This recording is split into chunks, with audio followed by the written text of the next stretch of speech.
Good morning, everyone. Welcome to a special morning edition of Tunesday. I should have had a calmer Tuesday. Something calm for the morning. As we're going to go into some balls deep chiptune. I'm starting Tuesday early today because I've got stuff I have to do later. In fact, some stuff I got to do right around when I'd start Tuesday. So we got to cut off a deadline here. We have 3 hours to make a track. And I felt like if we have 3 hours, we don't have to worry about how long the track's going to be. It is what it is. And something that I feel like I can do pretty quickly, at least in that time, is chiptune. And that chiptune works well to be short as well. So it works as well to be short as well. Yep. Sentences. Anyways, it also gives me a chance. So I've got this retro computer sound pack that I've been using through a lot of Tuesdays. It's a pretty common thing for what I've got. Hang on, let me make sure. Yeah, you guys hear this. No problem. I didn't get I'm starting so early I didn't even do like a sound check, which is dangerous, foolish, I might add. I did one once and my whole audio was in just the left speaker. That was a terrible Tuesday. Until a viewer came in and told me that it was like that, but it was like that for a while. Anyways, what I was saying is this doing a chiptune one gives me the chance to what do I need? Instrument rack. Try out this Game Boy sound pack I've got here. And it's got a full drum kit. But what I'm going to start with, before we do the drums, because I feel like that's not going to be hard, we got, obviously, it separates it nicely, kick, hi-hat, and there's some snares in here and random percussion. Drop these in here and there to make the beat more interesting.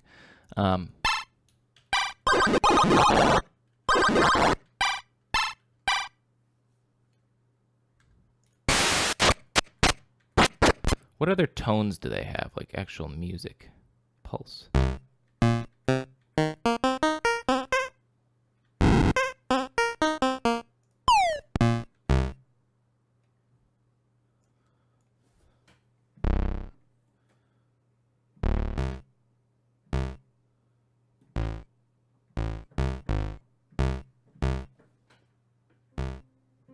Okay, just making sure they actually made a C note, because I could see them not doing that. There's a C. All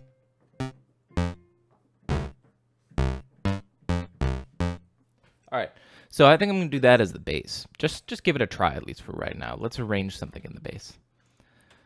Just don't want to get stuck on anything too long, just like listening to samples, trying this and that, just because, well, trying this and that's not a bad thing, but there needs to be progress made consistently today, even when I'm talking and explaining the BS I'm doing, like now.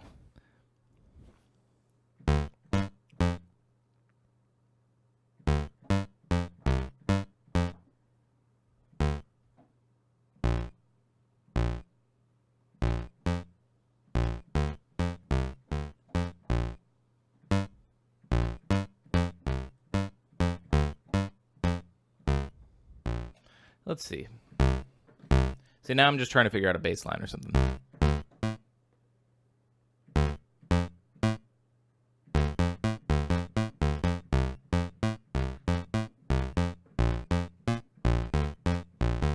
Nah, that's a lame one. Too easy. Okay, so I like that. And here's something that you can do with it. So right now I'm going kind of hokey or whatever. If we have a computer play this, it can go as fast as it needs to. A little slower. Hang on a minute. Let's go faster and let's space them out a little bit. That might be too fast. Drag it out that long real quick.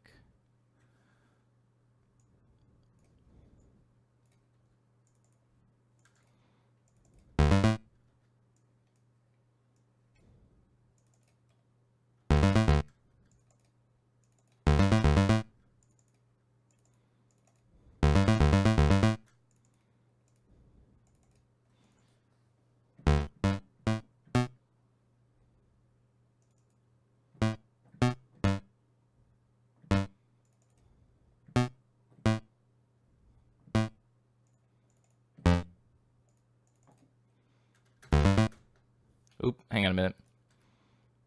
There we go.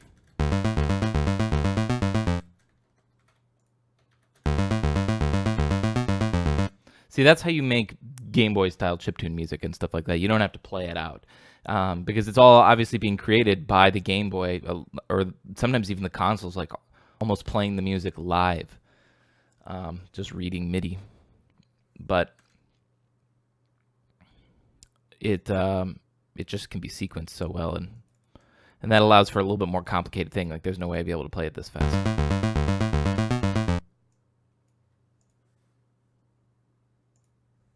I just need to, it's not perfect to the end.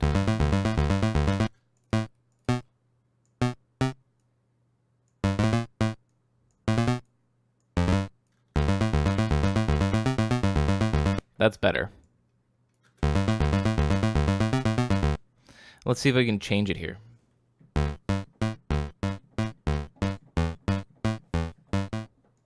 Just, we can experiment too. Just hear it.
No, that sounds too cheesy cliche.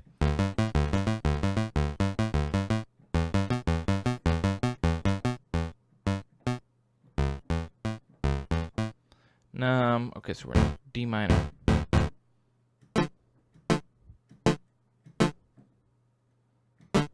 Guess we're not really in D minor yet, because this hasn't determined a key yet. Or actually,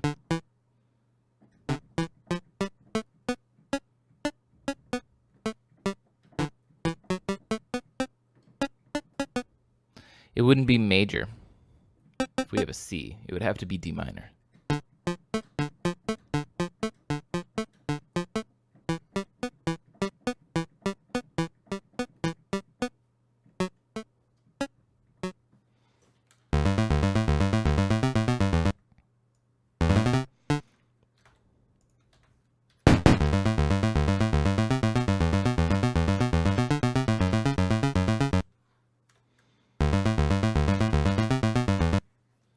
Maybe I should change the other part again.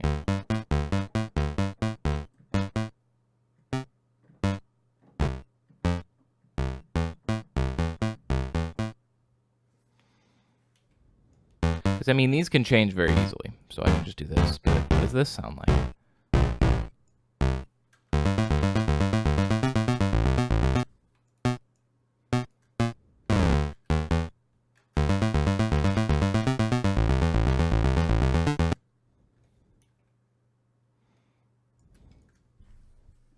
Let's try this.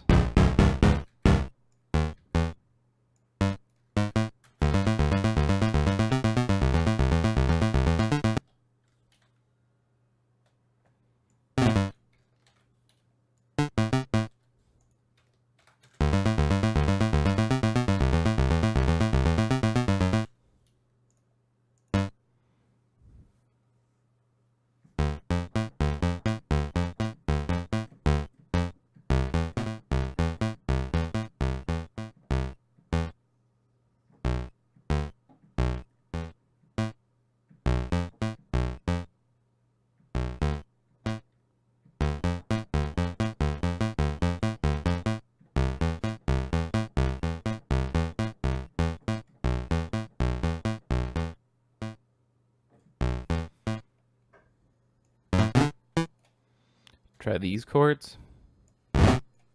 Why not?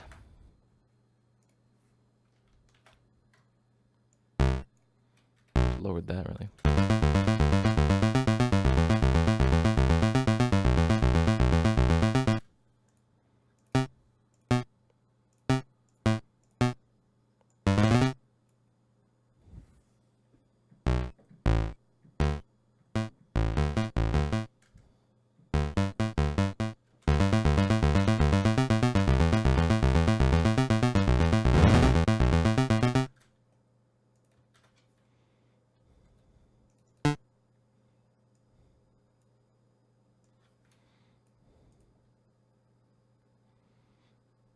Wait, okay, so that.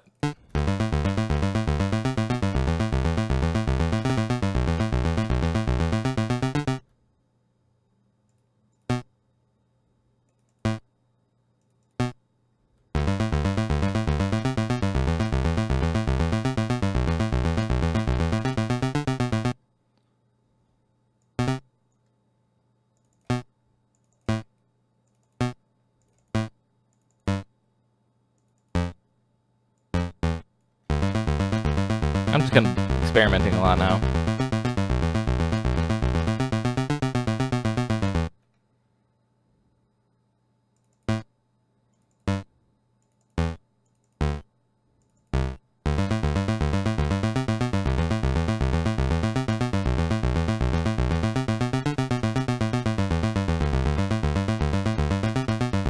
See what experimenting brings up?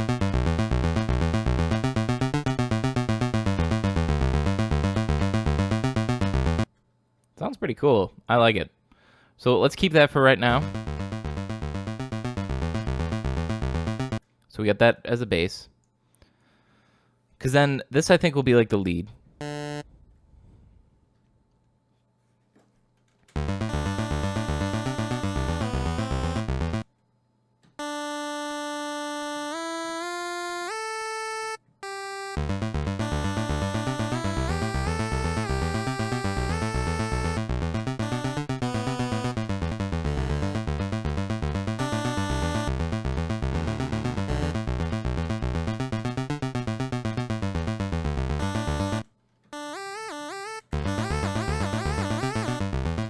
Hang on, just real quick, I want to see what this sounds like. What if I literally copy and paste this?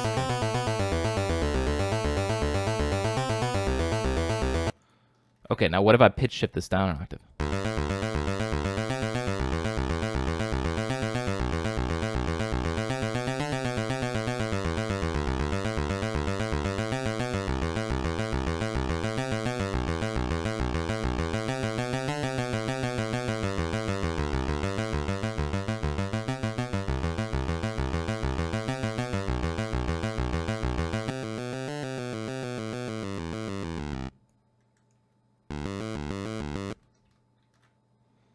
What if I take them all and make sure they don't?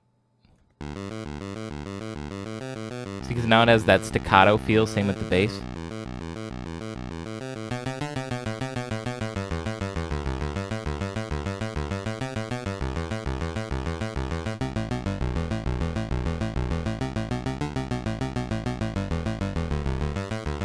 I'm gonna keep it at this for right now. Wait, what if we doubled this?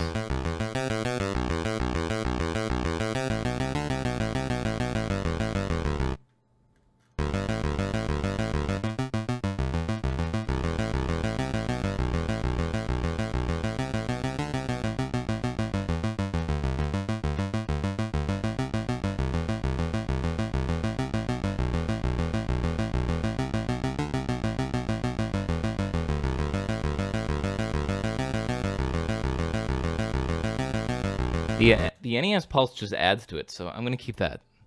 That's going to be our bass right now. We'll just call this pulse bass. And call this one low pulse bass. Because it's like an octave down. So that way I get the registers right. Alright, let's try another sound from the Game Boy Effectoid. Game Boy Effectoid. This is such an early Tunesday. I hope I didn't fuck anything up. It says I'm live.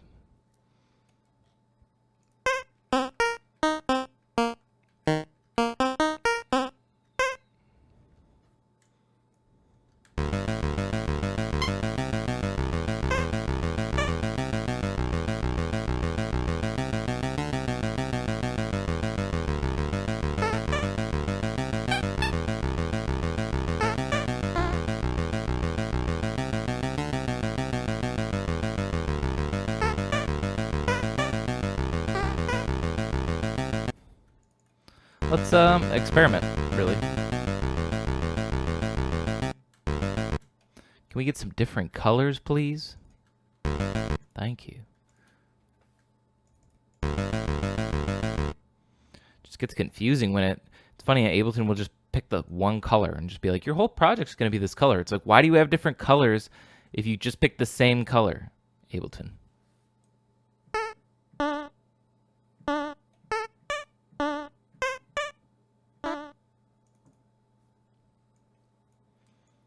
How hard is this note? 101.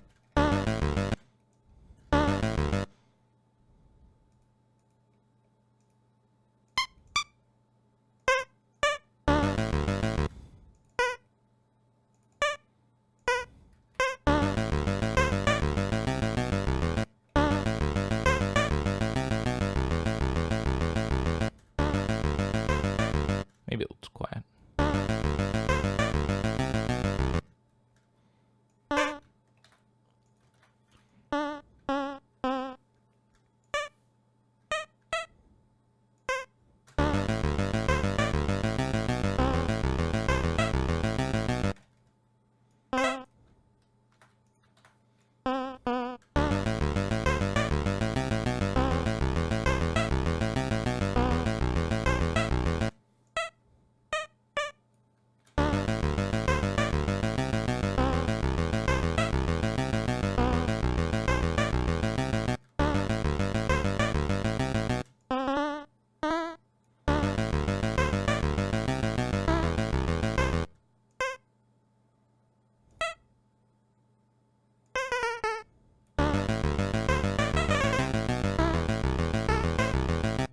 Nah. Sounds better to jump up.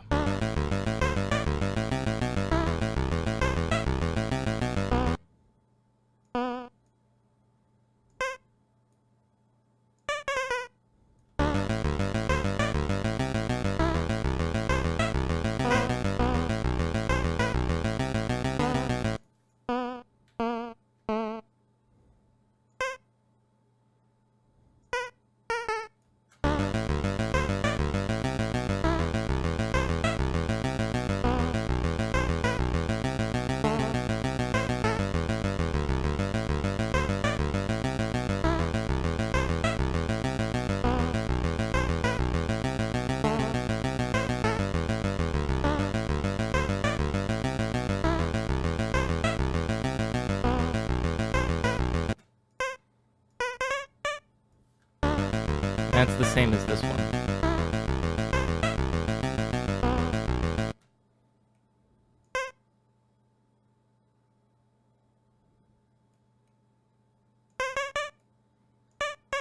Who did that?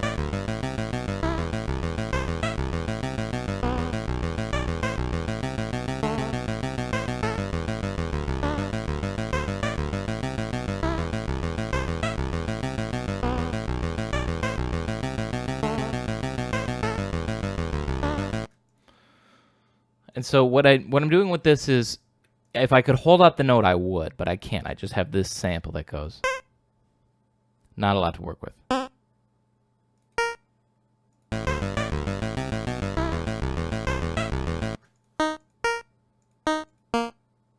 What I do have is these other samples here. So if I did something like this. What am I looking for? Instrument rack. Doey. I shouldn't call this Pulse because I have a thing literally called Pulse. But it's called Pulse 10. Let's call this, we'll just call this GB Pulse. Oh, god damn it. What did you do that for? GB Pulse. We should save too before we fuck some shit up.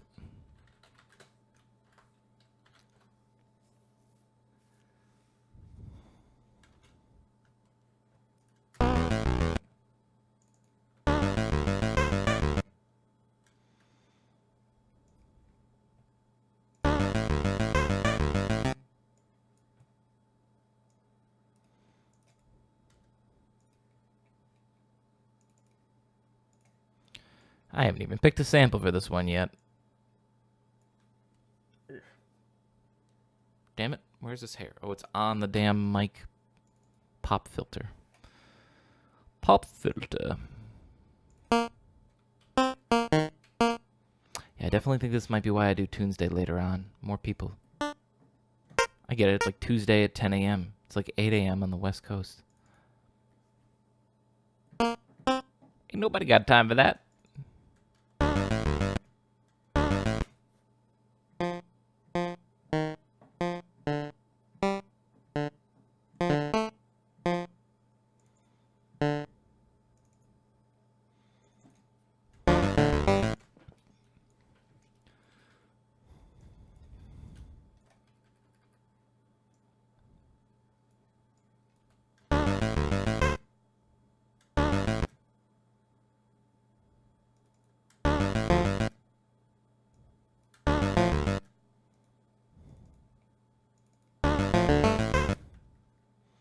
See, like you fill in the notes in between. Now it's a little too loud. Let's turn it down.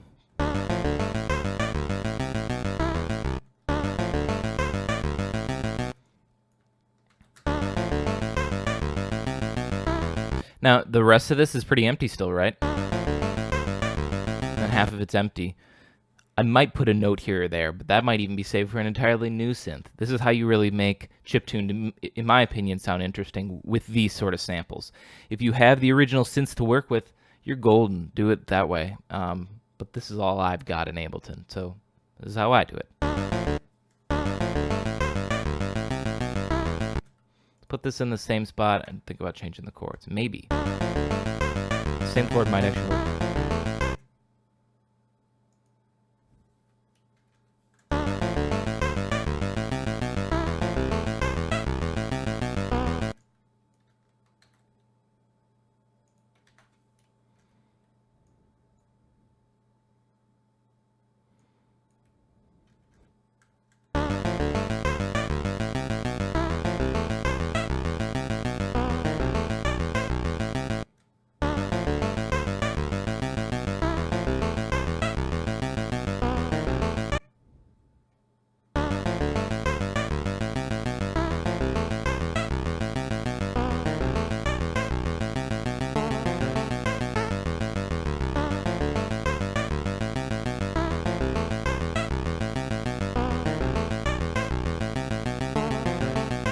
I can only think of extra. I don't know what else to call it.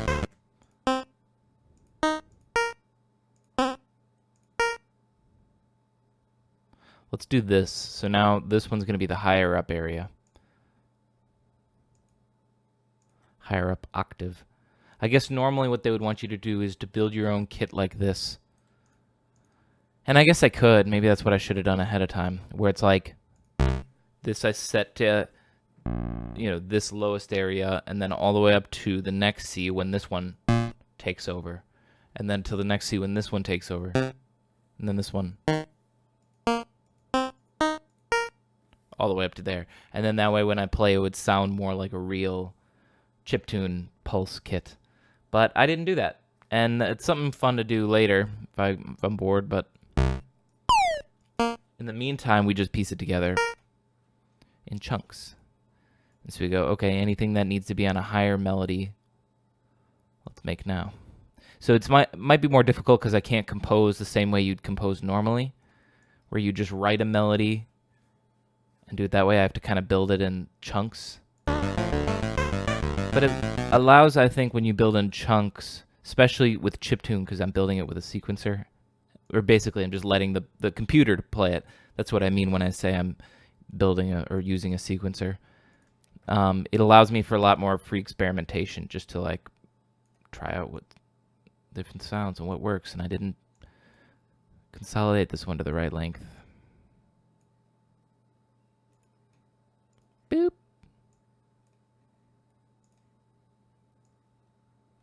I mean, I would try and experiment on my own if I'm playing normally piano or guitar and everything like that, but it's just kind of easier.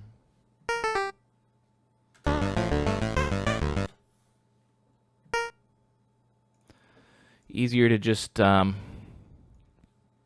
the computer do it, I guess. Technology makes everything easier. Yeah, let's turn that one down. What is this one at?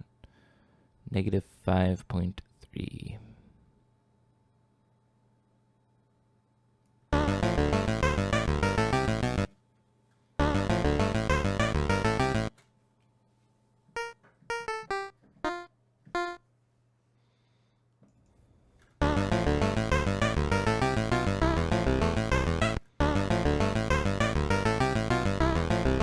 See, doesn't this sound pretty cool?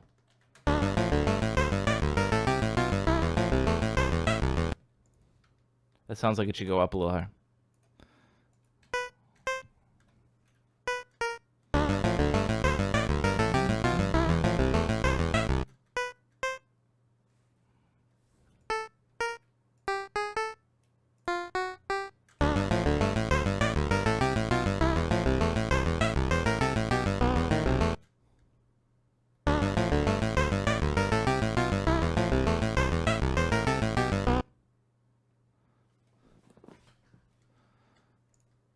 Maybe the pulse should rise.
Changing the chord to an F rather than a B minor.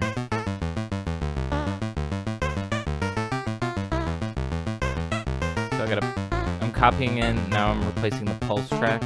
I'm gonna copy it and drag it in a little bit so it's more staccato, remember. And let's hear what it sounds like. I need to drop it an octave. Copy, paste it again. This one, drop another octave.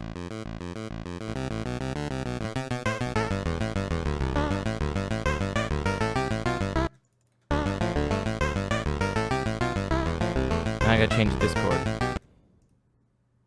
F, C, A.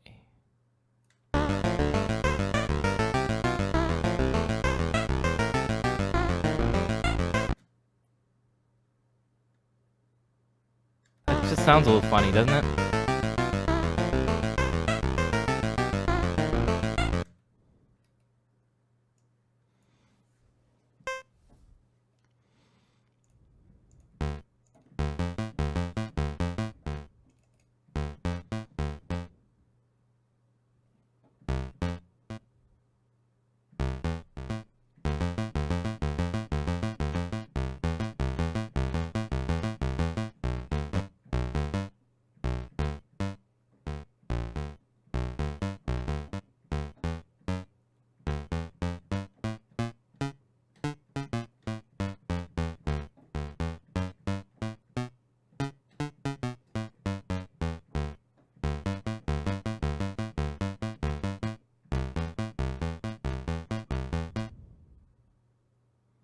See, the problem is I touch on a B here. Right? Yeah. So that leaves me to think it's D major.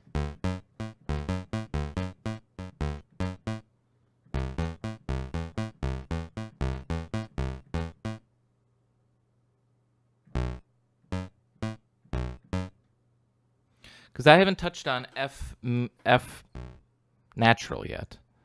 Have I? Whoa, whoa, whoa, whoa, whoa. What is going on? Hang on a minute. This is what I want to do. Where's F natural? F natural. Right here is the first time I touch it. So that's the chord I'm unsure about, you know?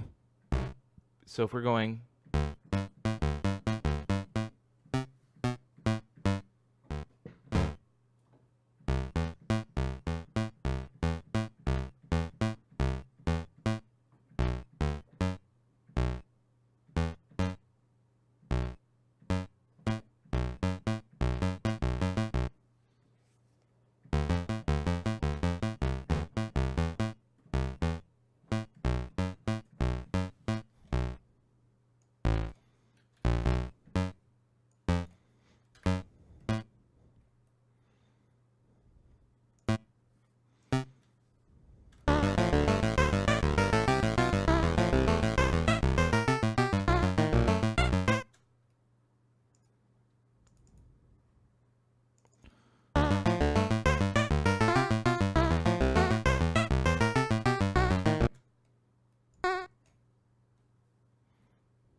Oh, I skip over F entirely when I go over there. Probably for the better.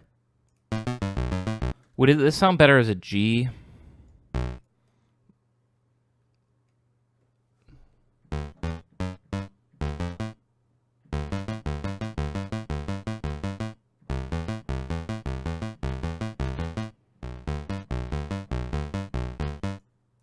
Oopsie.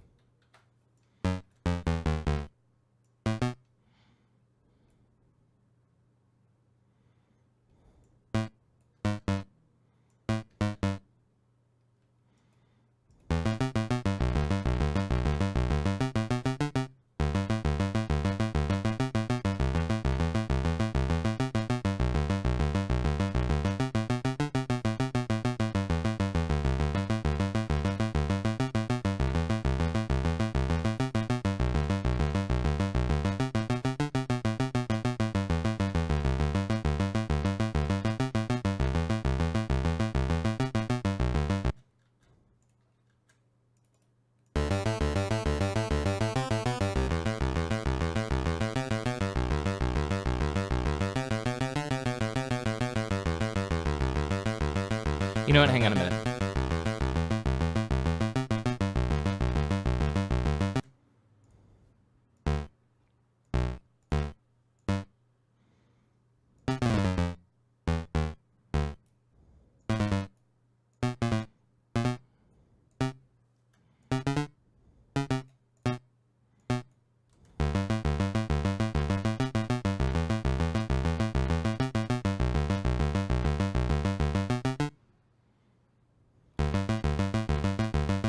Mix up the end there a little bit.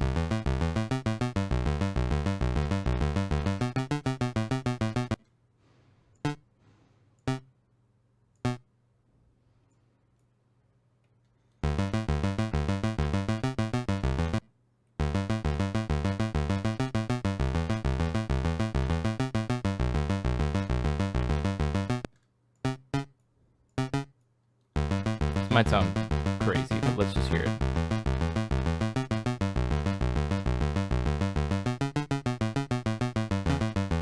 Nope, going back to the C natural.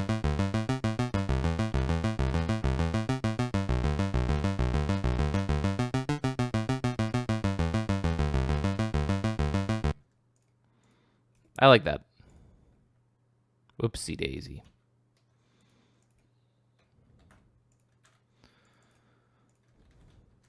Lower that. Lower that.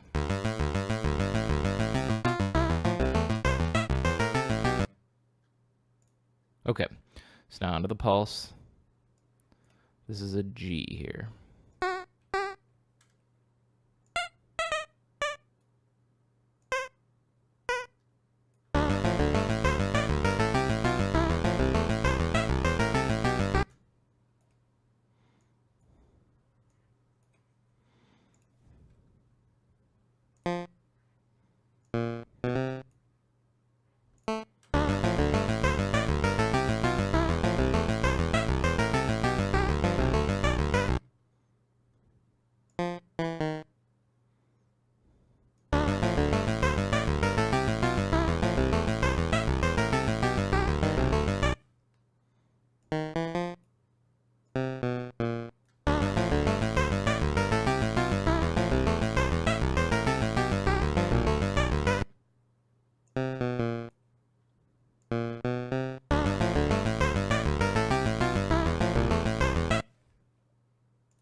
I like the first one.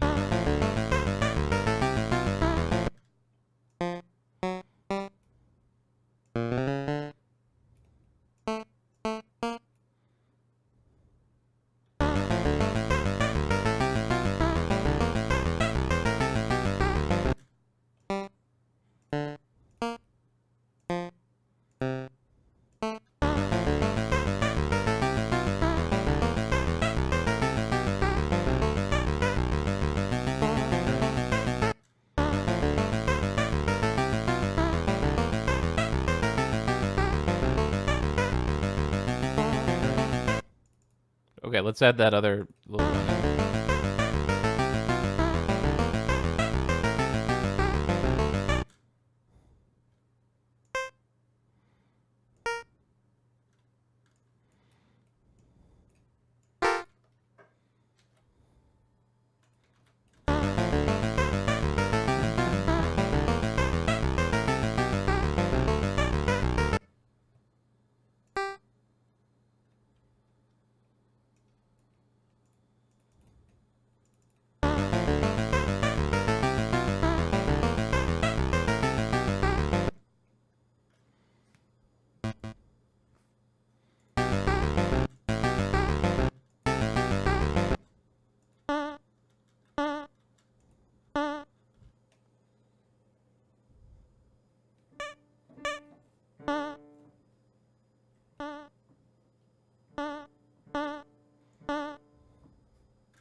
Why does it sound different?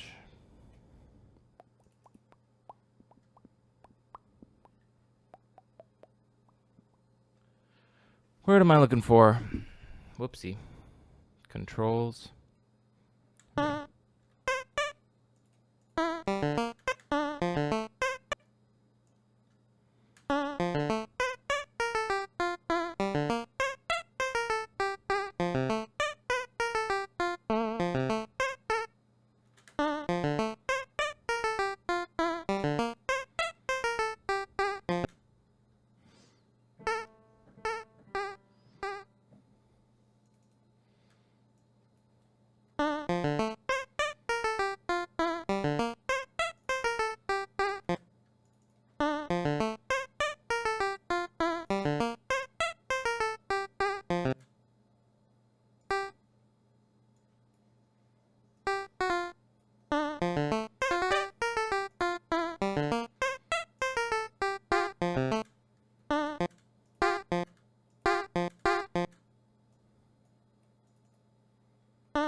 Someone's calling me. Fuck off.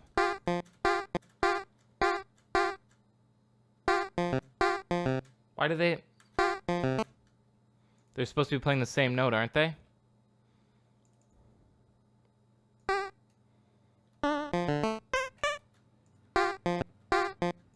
Guess it's sort of the same note.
Might have to make the bass fit this one, because this is finally the part that sounds really good to me.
Changing, I feel like the bass is the number one thing I've changed.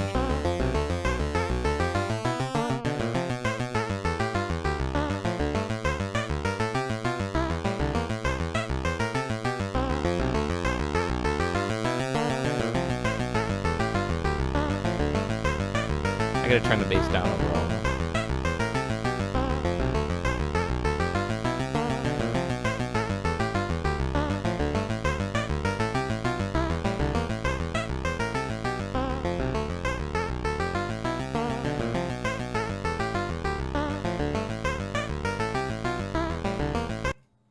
All right, we got to start something here. 50 minutes in, we're doing pretty good. We get like a chorus here.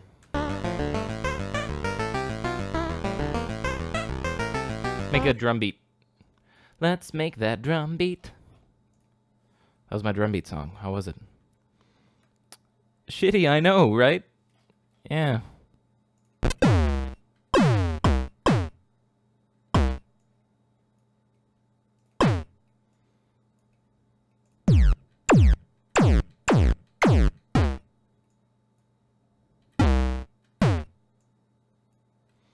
One of those 4 kicks has to work, right? Let's do snare next.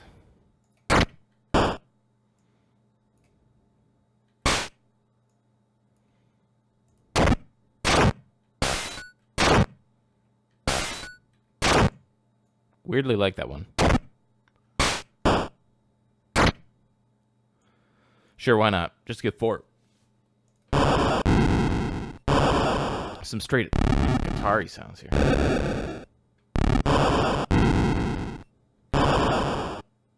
Just throw it in there. Oh, we need, just regular hi-hat. They have crash. Shit, I was going to use that thing for a crash. They already have 2.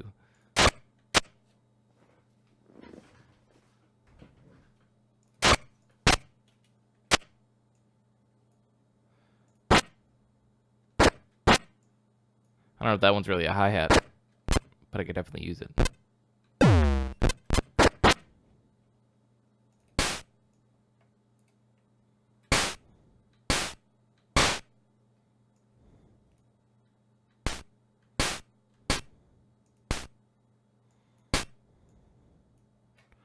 Boy, we're going big on this kit.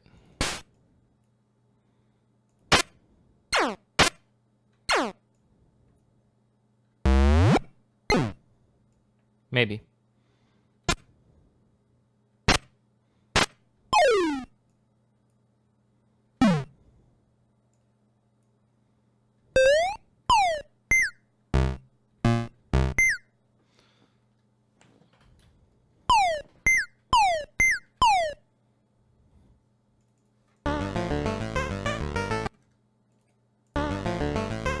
Let's get some drums in this bitch.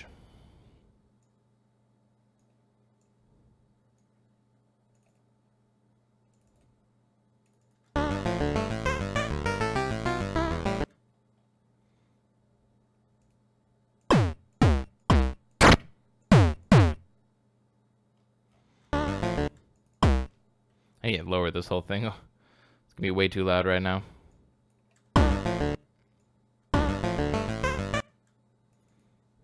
So let's try and come up with the full kit. Basically what I'm going to do is I'm going to have a full everything, trying to build the chorus entirely, and then we're just going to have a build up to the chorus, and then maybe like a slight breakdown, and then another chorus. That's my idea for the whole structure of this. So it's just like build up, chorus, breakdown, chorus, end a song. 2 minutes max maybe or so.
Here's what I want to do. Can I go to the kick? What is this? Kick 3?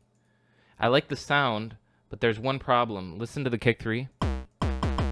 You hear how it's like a little pitchy in a higher up region? I don't like that. We want to cut that out. So we're going to go into controls over here. Let's figure out how I can do this without doing something complicated. Here we go. Okay, we'll turn on the filter. And so now this is obviously just a low pass filter. That sound, that little chirp is really high in frequency. So honestly, if I just did something like this.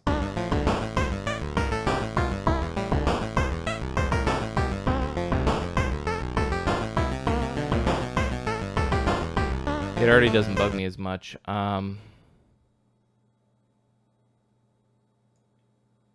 going to try one other thing. This is a little bit more complicated, but I feel like this might offer better results. Here's what I'm going to do. Oh, whoops, wrong thing. Drum kit. Kick 3. Give it its own track. No. Okay, hang on a minute. Hang on a minute. We need to find it over here. Kick 3. Yes, the wave file. Give it its own track. Just that teeny little blip right there.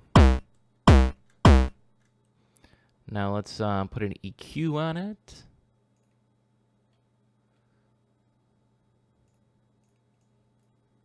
And let's find that spot that we're trying to get rid of. First, it's best to do this. Lower the Q so it's very... Maybe a little wider. Yeah, here, we can get rid of the high end here. Whoop, come on.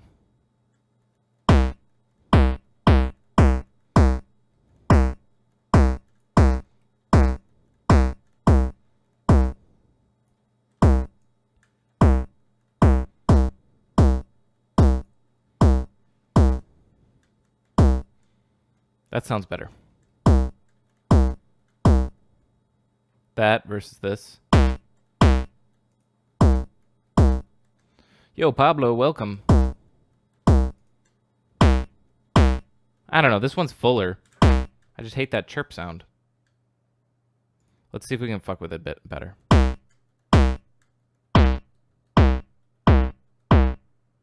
Weird.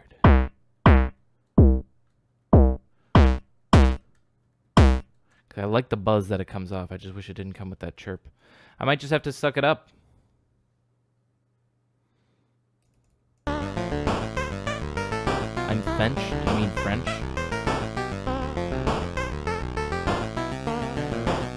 It just gave it its own track when I dragged it out before? That's weird.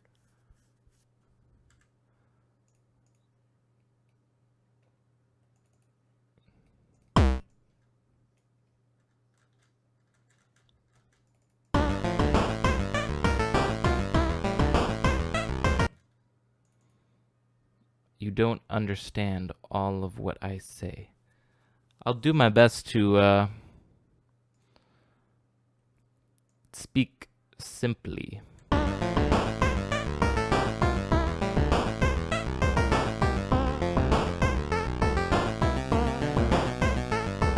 See, the kick wasn't so bad by itself.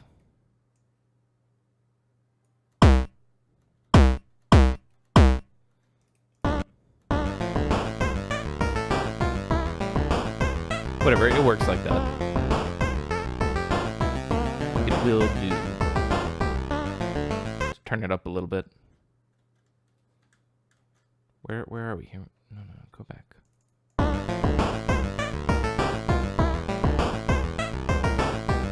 Actually, the more I turn it up, the more I hear that little chirp sound. Whatever.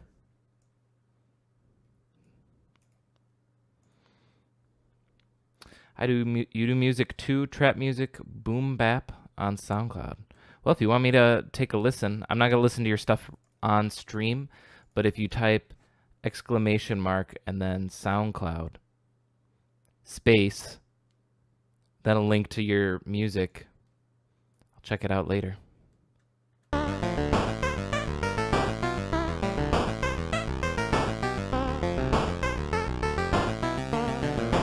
Oh, did it seriously eliminate all of the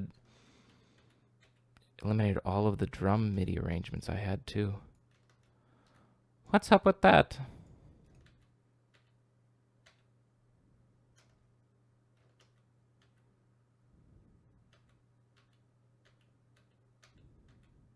How far can I undo?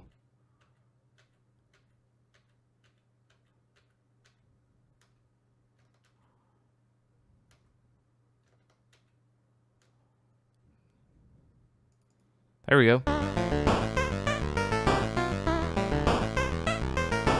Wait, where is the sound though? What is happening?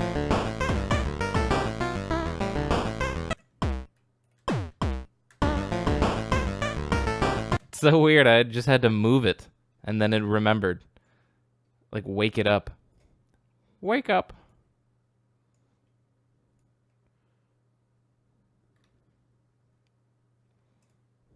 In SoundCloud, search Pablo Tok Tok Trap.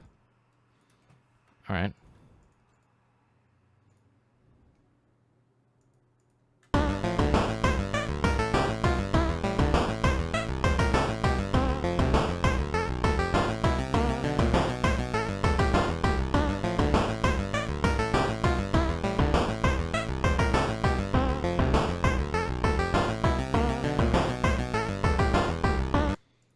All right, let's put some other sounds in. Make a fuller drum kit. It's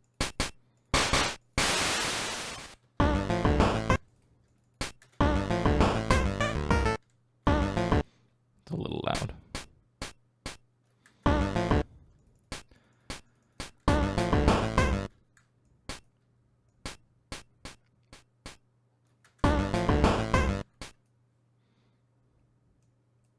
Whoa. Whoa. Let's try double speed. Try double speed, but cut out a couple of them randomly. See,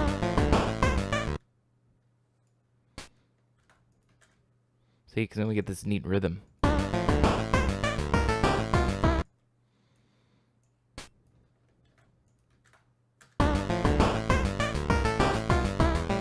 Oh, hang on. No. I accidentally clicked them as it was coming over this part, and it made a sound, but I like that.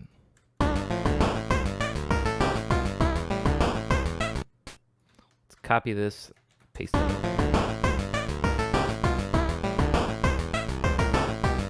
More sounds.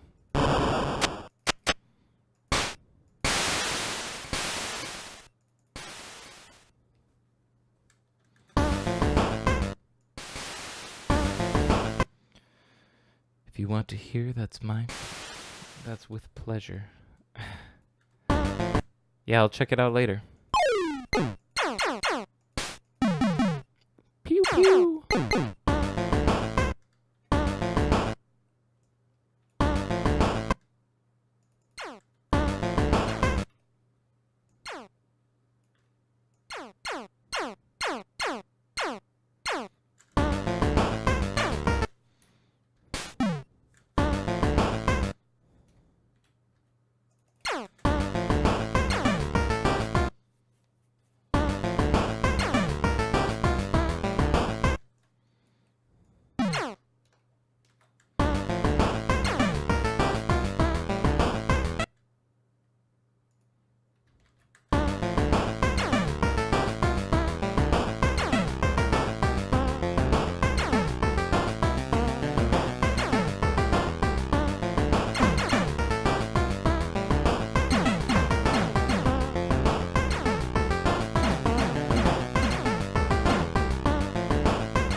Do I sometimes use FL Studio? I do not.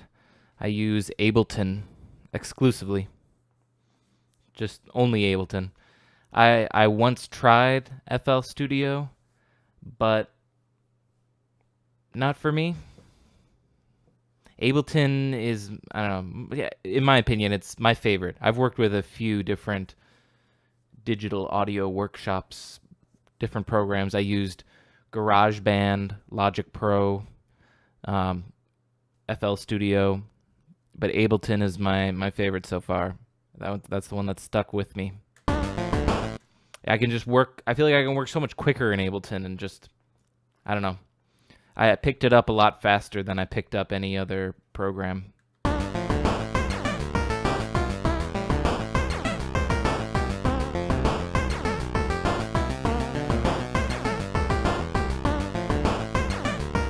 Just to try something.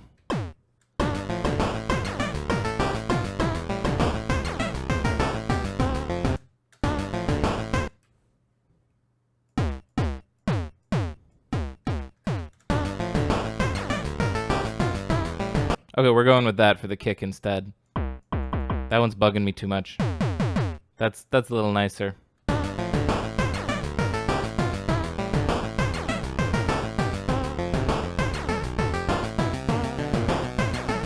All right, let's drop a few more random sounds in.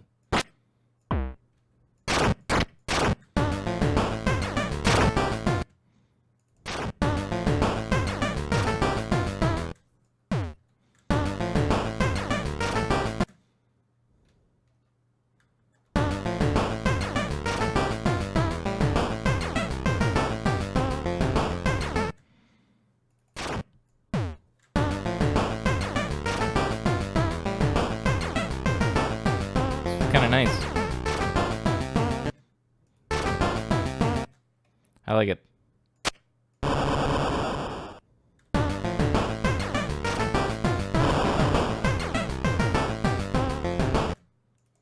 Maybe halfway through.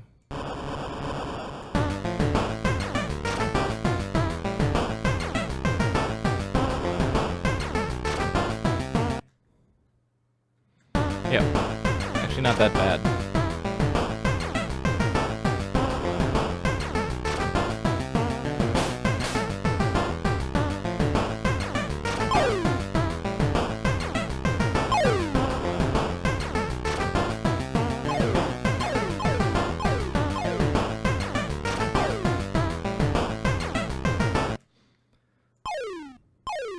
Turn it down a little bit. Haven't used that sound yet.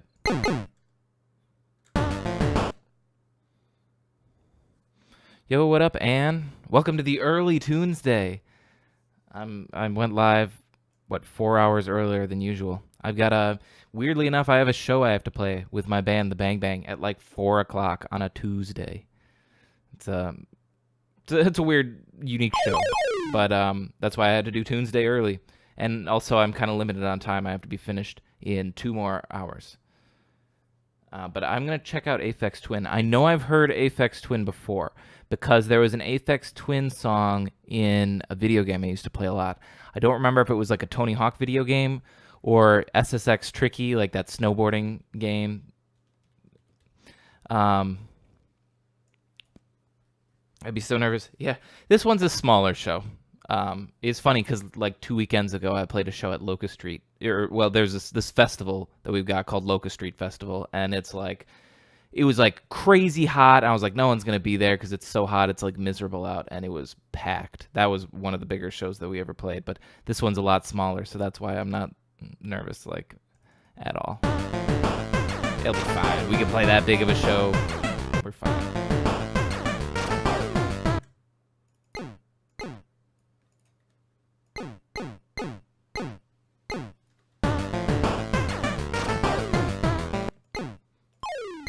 I need to find a new spot for that. Maybe just over a beat.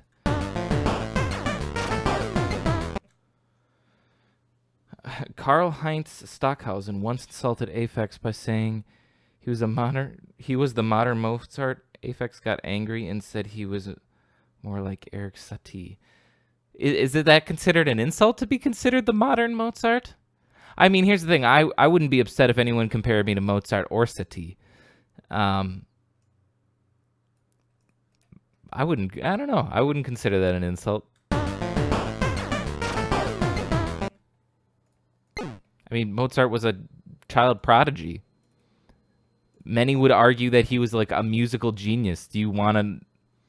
For him, it seemed to be an insult. Like, who wouldn't want to be called a musical genius, you know?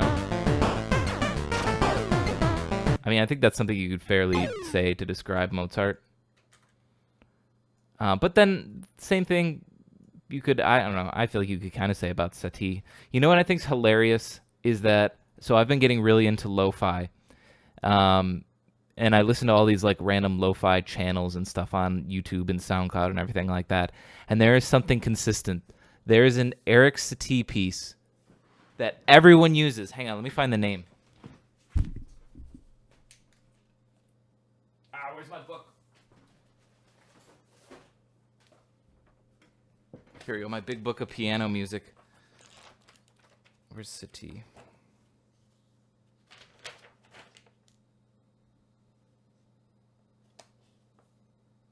.218.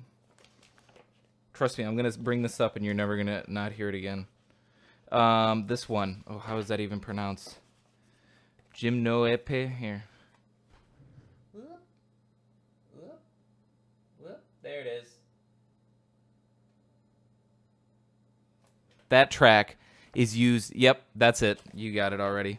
That is used in every single lo-fi. Like every lo-fi artist has made that a remix using that track, and I think that's so hilarious. That so many people love that one. It's I feel like you're not a lo-fi artist until you make a track with that, which means I guess I have to make a track with that sometime. Yeah, the parts are pretty nice. I do agree with that. It is a good track. I feel like when so many people do it, and especially all do it in the same genre, which is basically just sampling the song, they're not really remixing it or anything like that. They're just like taking it as a sample and then adding their own beat over it. So it's like a two-part process. And I just think it's so funny how so many of them do it. I guess some of them mix it up in that some use a piano sample, some use a guitar sample that's playing it. But everyone does it. It's so funny. Made it seem like it was like an inside joke that I'd just discovered or something.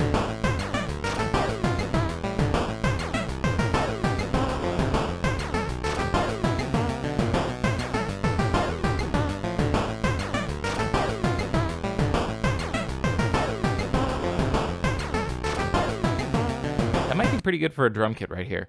So like if this is the chorus minus maybe some other extra instrument I'm going to add or something, let's figure out how we're going to get here first.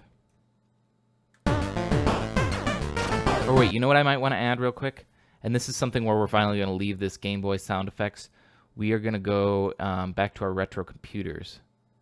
So it's still 8-bit, still chiptune. We're just going to pull a good old NES Pulse. This is probably too loud. Yep.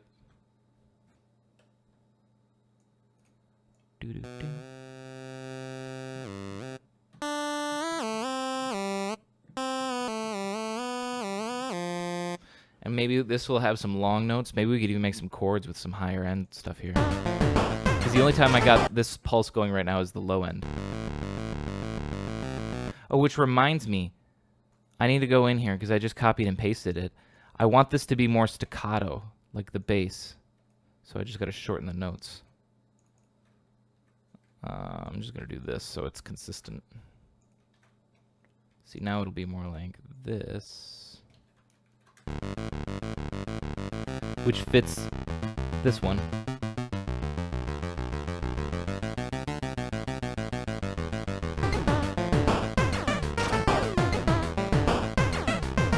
Yeah, staccato is much nicer. Because then we're going to have some long, drawn-out sounds. I might even think about doing some like volume fades. That might sound nice. Because like right now when I play this, it's just going to immediately go full volume. I can't play any chords. I mean, I'll have to make multiple tracks to make the chords.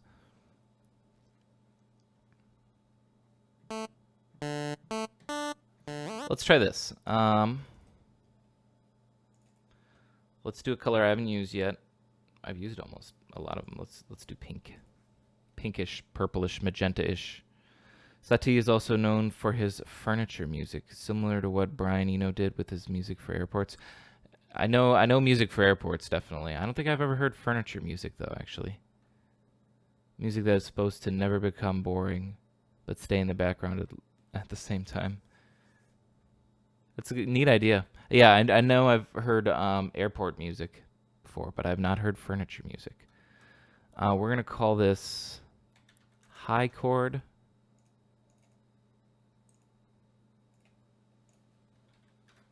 Mid chord.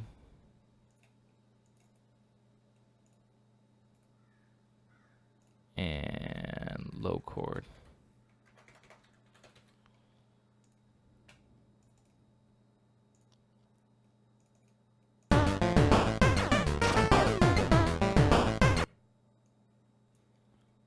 Now, the volumes are lowered on all of them. Okay, it's probably going to be too loud right when it comes in, but whatever. We'll sort it out later. Oh yeah, I was going to figure out how we got to this point. Well, we're not finished with the chorus yet. I still want to add this like longer held out thing.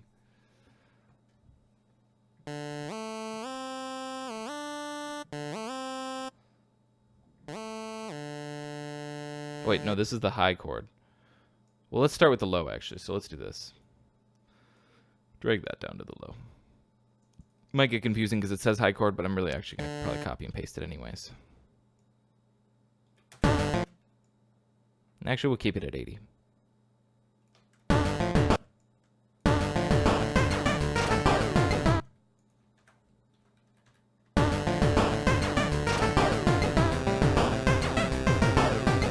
Let's just start with 2 for right now, while I piece together all the other chunks of the chord. So this is the middle. Whoa, what is this? What is this? What is this? What are you doing? There we go.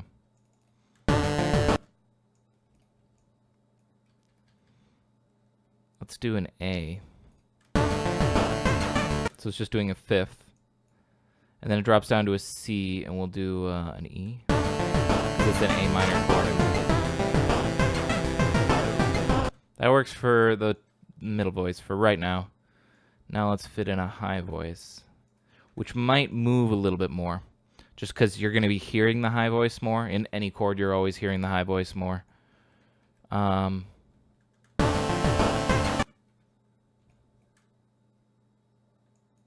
It sounds a little off when I play the C, but it might almost fit best to like.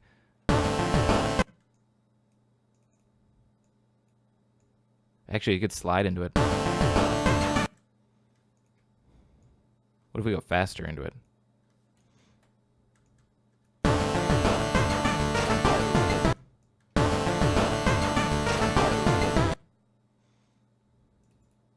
Now, keep in mind, I'm not going to have them hang out this long. I'm going to play with some volume manipulation in a minute.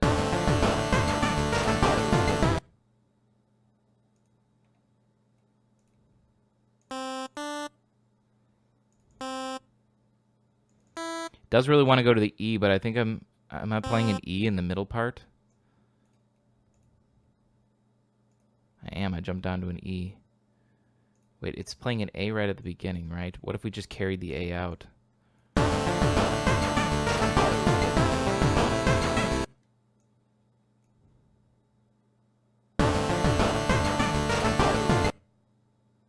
What if this goes E, A, like it follows the top voice?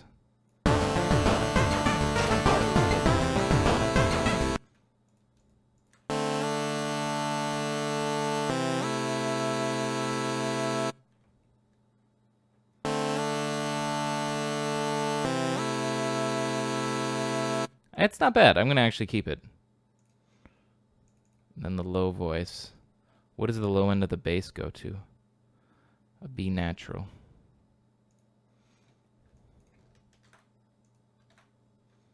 This one should pretty much copy that.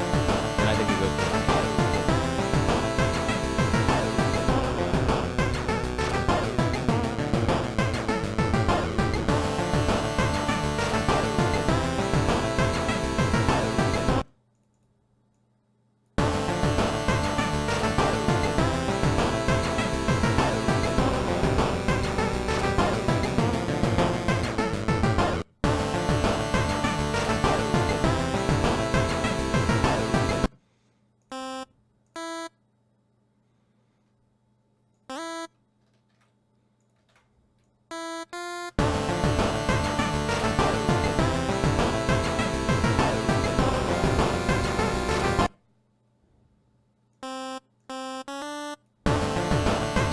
It feels like out of place a little bit.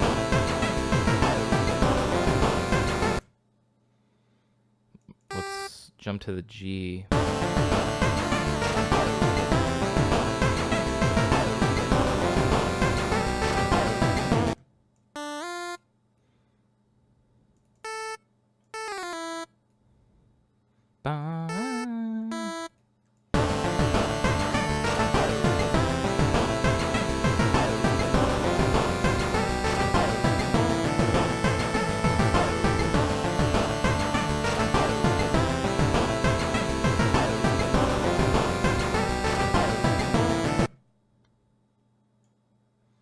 Here, I'll read what you posted in just a second. Because it's big.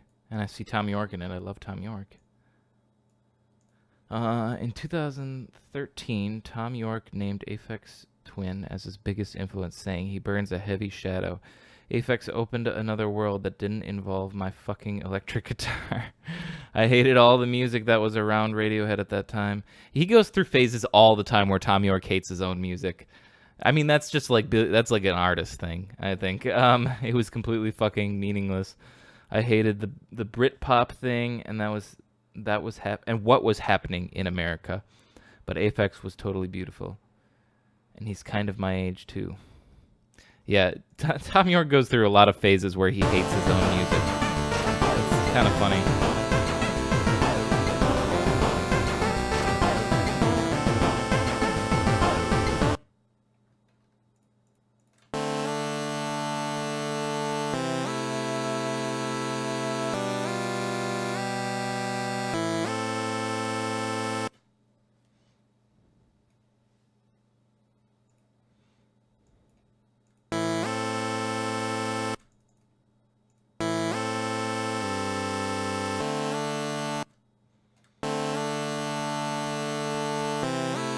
Yeah, most every artist has that phase. Some never get out of it. Like Tom York, who can have an extremely established, acclaimed band, and he's still just like, all that shit we wrote is just garbage, rubbish. He's British, he'd probably say rubbish.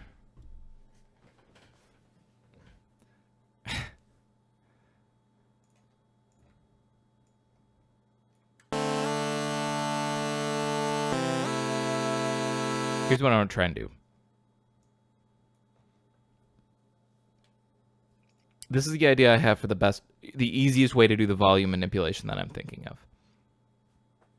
Is we go in here, whoops, close that, and we just pull out random kick. Oh, hang on, let's drag in a drum rack.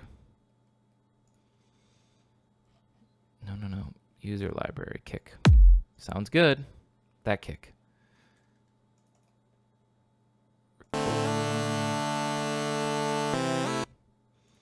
So be every kick on the beat.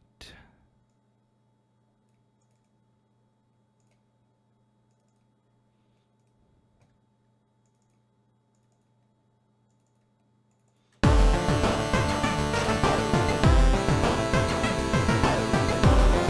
right, we're gonna try this out. Kind of funny how your favorite artist seems to pretty much claim all my favorite artists are as well. That's true. The funny thing too is I don't ever really like look to my favorite artists for their favorite artists. Sort of. That's a lie. There's this documentary called. Okay, well I need to talk and work so I can get progress here. There's this documentary called "It Might Get Loud."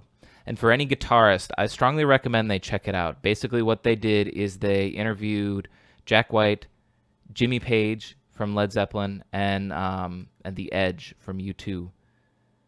And what they had them do is basically just talk about their music and what they do and all that sort of stuff. Oh, what I should do is add one of the presets I've already got. Let's do medium. And in it, like they talk about a lot of their influences and stuff. So we're going to make this a ghost kick. And where was I going with this? Oh, yeah. Jack White mentions in it Wait, did I add it to the ghost kick? I'm stupid. Took it off the ghost kick, right? Okay. Jack White talks about his influences, especially one which is a blues artist named Slamhaus. And he's really famous for doing these old Delta blues records where it would just be him and his guitar, and he'd just play these old tunes that he would always do. And a lot of them too were like no guitar at all. He would just clap and sing the song. And like he's got this, because it's this like 70-year-old man playing and singing these songs, so he's got this crazy like old soulful voice.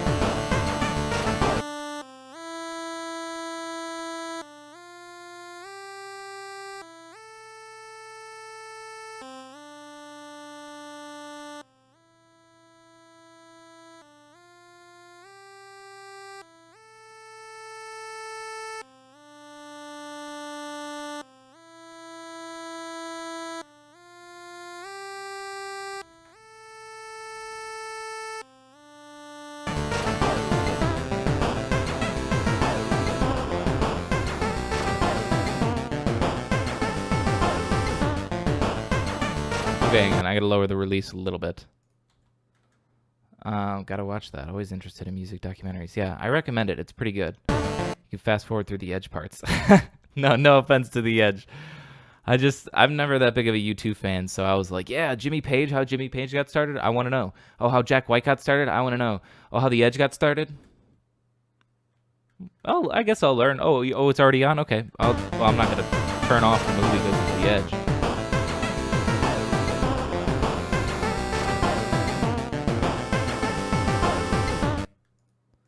You know what I almost wonder if I should do? Let's try this. This might be a crazy idea. Crazy idea. Something making noise behind me. Is there a ghost? So what I'm doing is I'm duplicating all the tracks and deleting the fade in. So right now these ones then should start right away. But a doubled track is going to fade in. So you hear how they get louder? Well, what if we do this? Let's take these chords, the non-fade out ones. I'm going to get confused. We're going to put F in front of the fade out ones.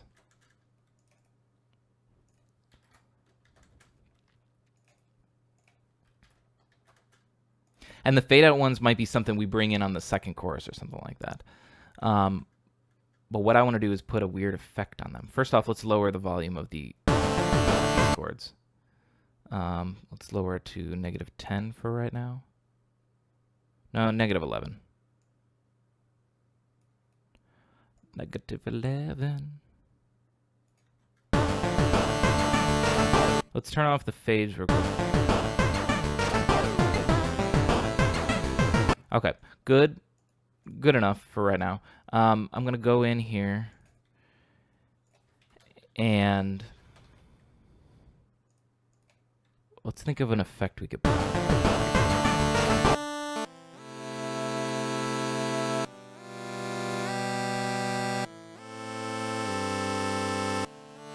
What's an effect that we could put on that would make it sound real crazy? A lot of times I'll use, but this, I don't know if this is going to fuck with it too much. Grain delay, is it?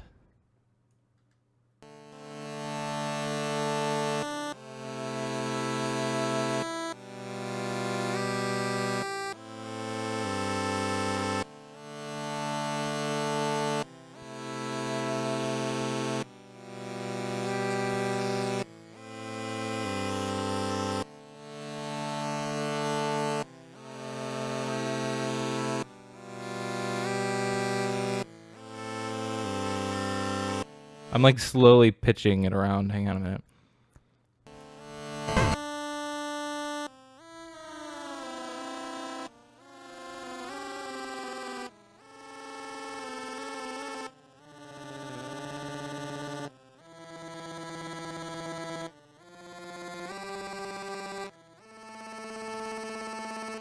Okay, so that sounds pretty cool, right?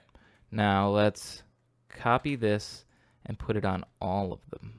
Not all the fade-in ones, that is. So we got this.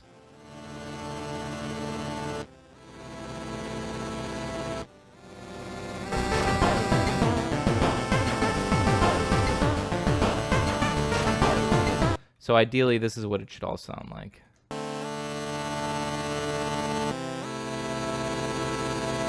Now, I almost want the fade in to be a little bit more. So let's do this. It's the release. Let's bump the release up to just under 500, 498. I want it to fade a little bit slower. Whoop.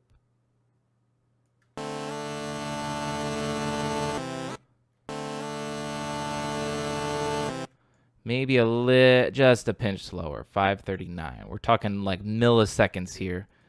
We're getting picky.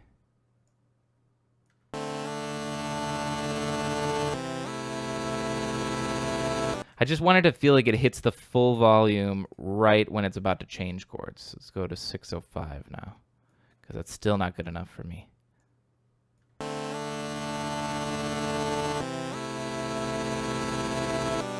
That's pretty good. That way it just kind of has that build-up.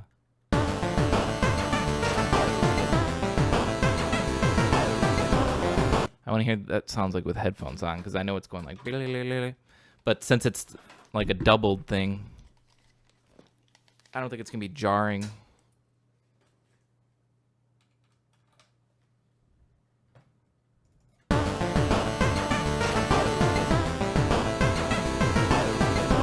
Well, it is a little bit, actually.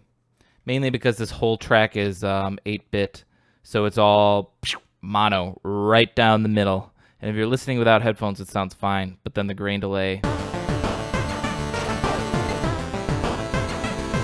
like starts pushing the rhythm like outside your left and right. I don't know, it's weird.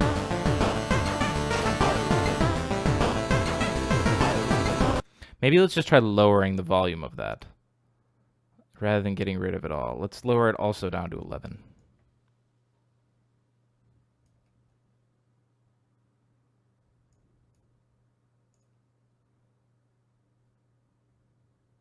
Oh, I'm clicking the wrong one. I'm stupid.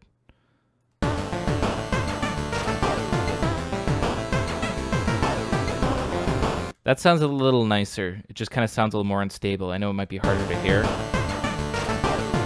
Just kind of sounds like the longer the chord's being held, the more unstable it gets.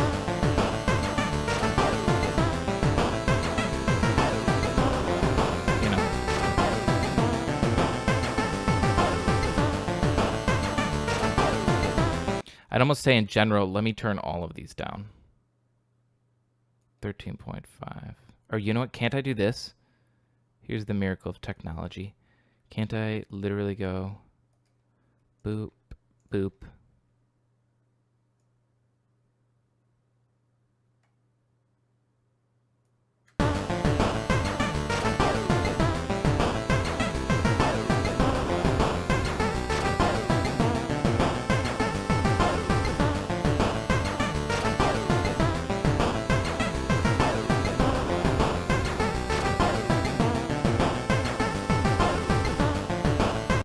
Okay, so that's going to be like the full chorus.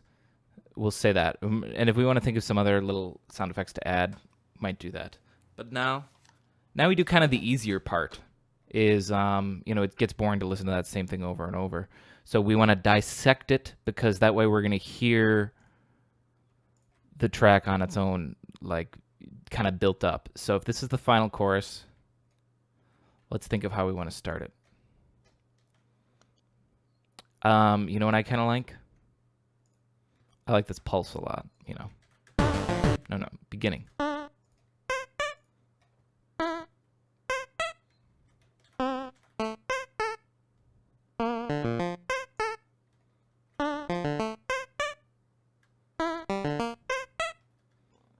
Okay, hang on. Let me copy this one over as well. What sounds better for start? That or this?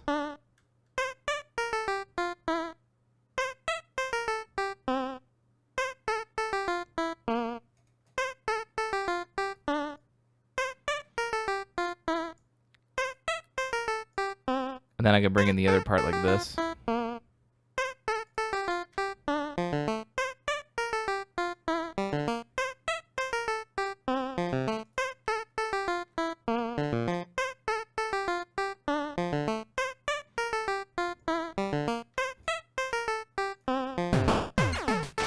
Okay, let's bring in the drums here as well.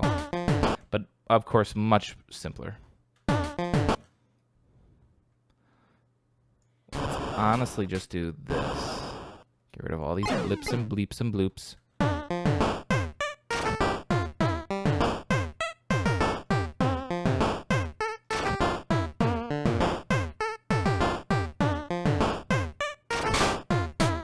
What was the one I was using again?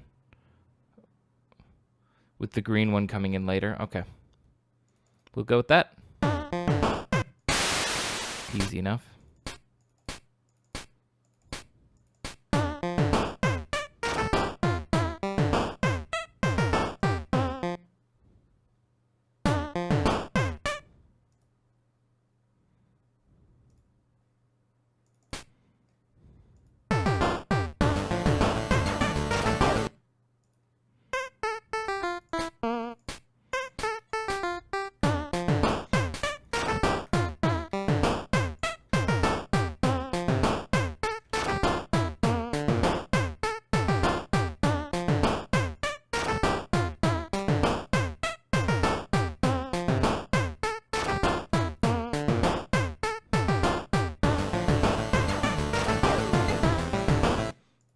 Okay.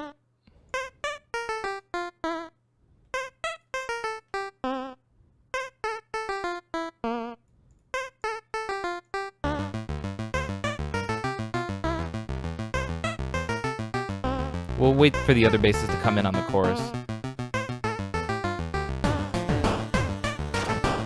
No.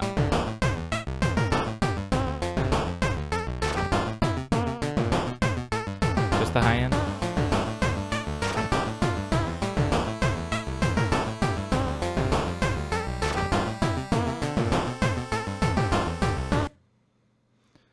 If you threw a dub and glitch beat on there now, you'd have one of the styles that Aphex does. A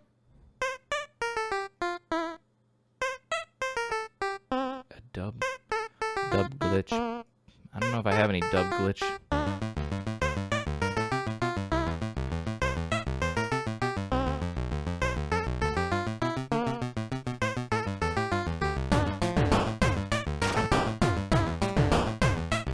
I got some drum and bass warfare.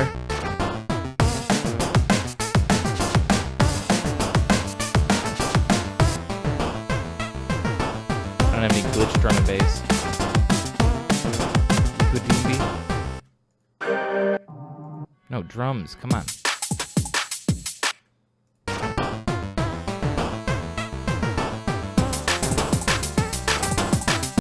That one's a little too fast. Pixelized? Come on, for pixelized you can do better than that.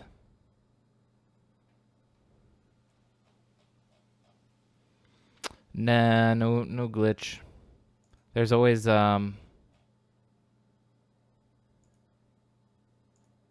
samples. Clips.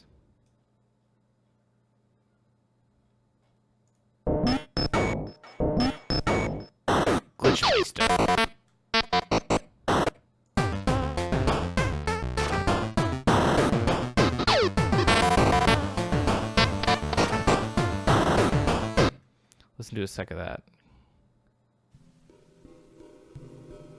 Gotta be careful or I'm gonna get a copyright strike. Okay, got it. I know what you mean. That's exactly the sort of music I imagine Tom York listens to in his free time. Just hearing that tiny little 1 second clip. Oh, that is totally what Tom York listens to. I like that sound, but I don't think I'm going to do that for this one, because if I did, I'd want to spend a lot of good time, yeah, like you said, on those drums. And I would spend so much time on it, and this would turn into like a 6-hour Tunesday. And I do have to be done in 1 hour and 20 minutes. So we're keeping it simple today. But I like that idea. It's tempting.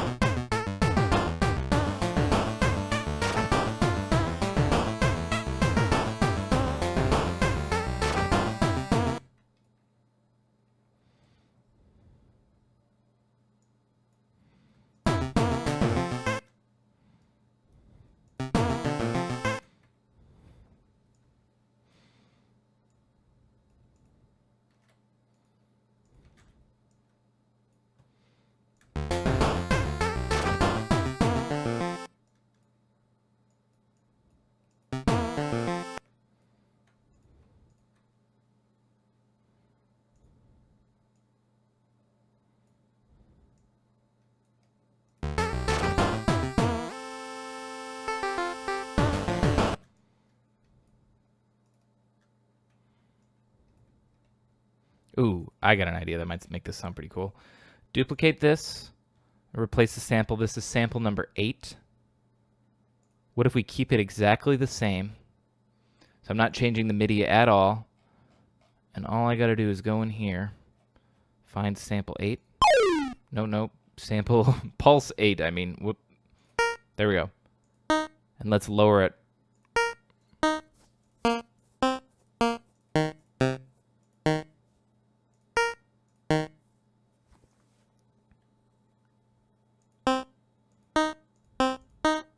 That's not an octave evenly.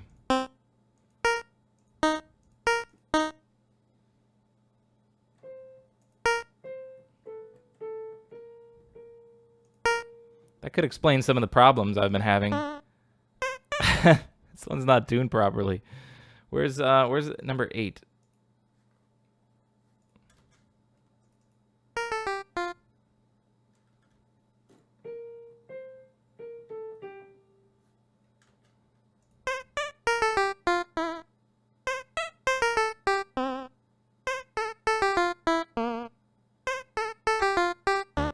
It works. It's not tuned properly, but somehow the way I arranged it, it worked. Gotta try. Oh wait, hang on a minute. Gotta try like that one day. I haven't even tried it myself though.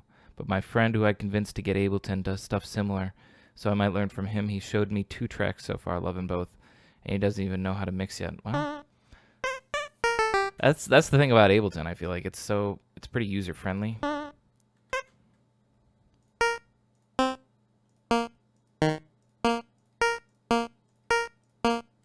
That's an octave, right? Sounds like an octave.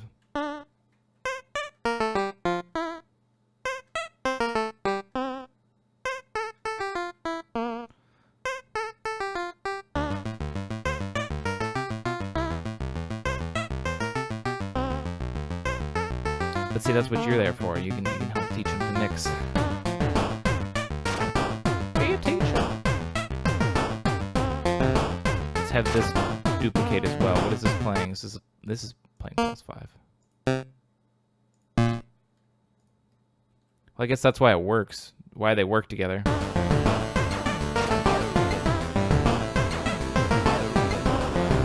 Copy it at the octave now and just makes it sound a little fuller. Never got along with FL for some reason, but Ableton was really easy to learn. I'm in that same boat.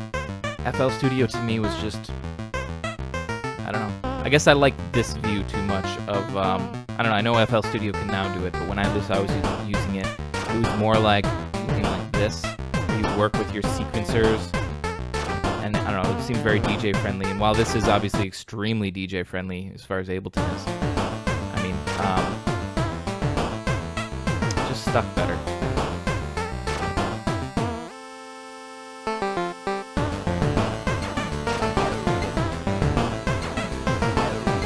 Crazy to see that.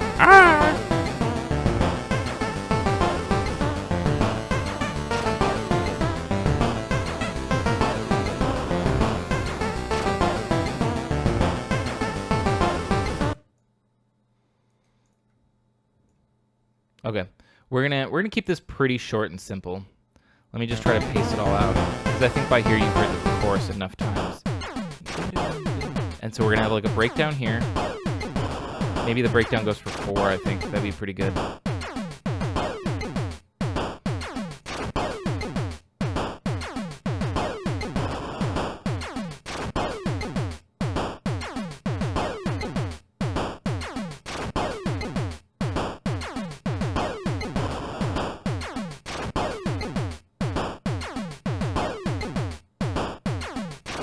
You know, I'll figure out what else is going to go in there. I'm more thinking about when it comes back to the chorus.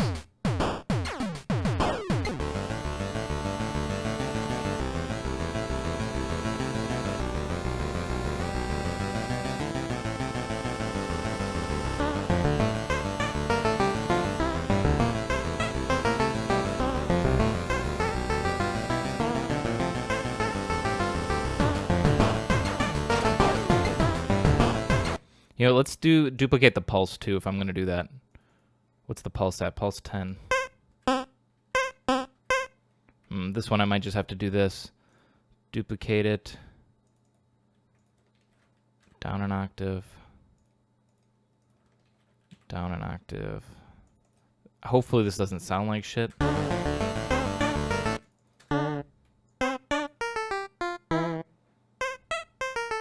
Let's have it not come in until just the choruses and stuff. I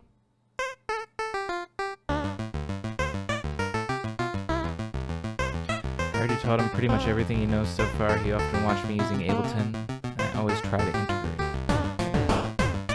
It worked, I guess. Nice to have someone to make music with, aside from sending projects across the internet. It's true. Collaboration is fun. I can agree. Confirm.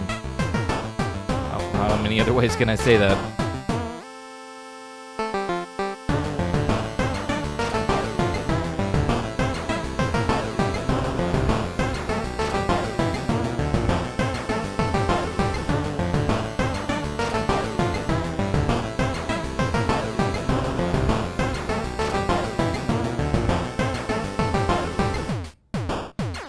And then we'll have that, you know, middle part. We'll worry about that in a second.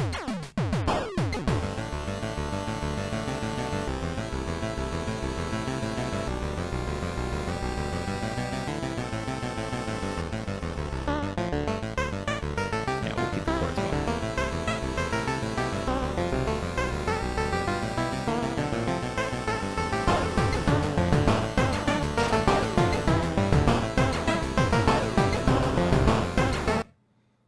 Let me do one neat little thing here.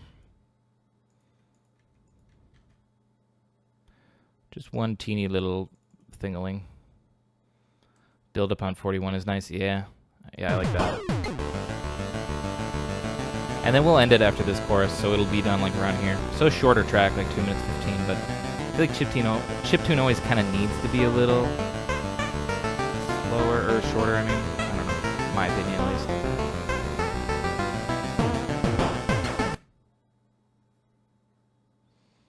Let's delete everything except for a kick and a snare. The lower melody especially.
Did I say something about the genre being mono usually, by the way, some minutes ago?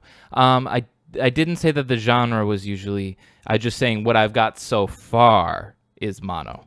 I know that it does sound best to make chiptune that's fuller, and I have ways of doing that, which I think I'm going to do.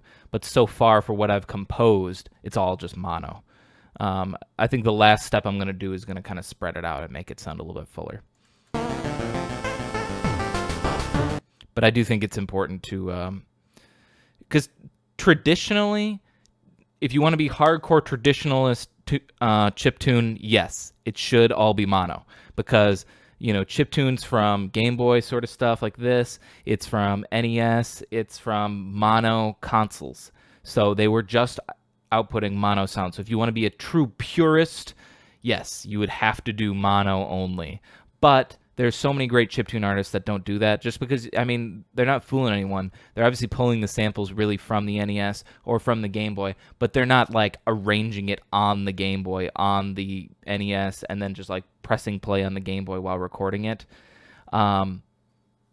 they'll take the samples and then they'll do their own things, especially because they'll add reverbs and they'll add delays and just like little bits of panning just to give it a fuller sound, because they know that people are listening with headphones on now. So I might do something a little bit like that, at least just a tiny bit of spacing. I'm not going to go totally over the top, but for instance, an easy sort of way to do it is this.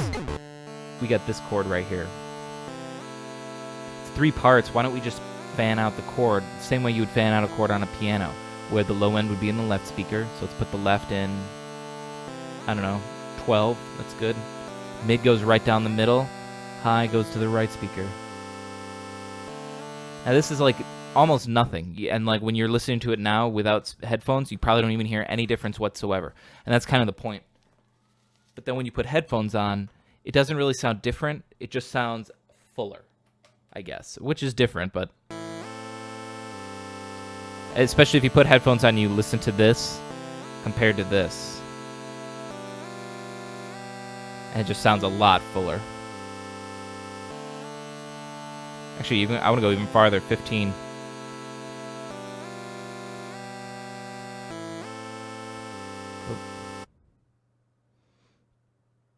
So what I'm going to do as well, and here's where we're going to make it sound a little bit interesting. These are the fade-in parts. Let's have the high fade-in pan to the left. And then this one pan to the right. So now they're fading in on the wrong note, you know?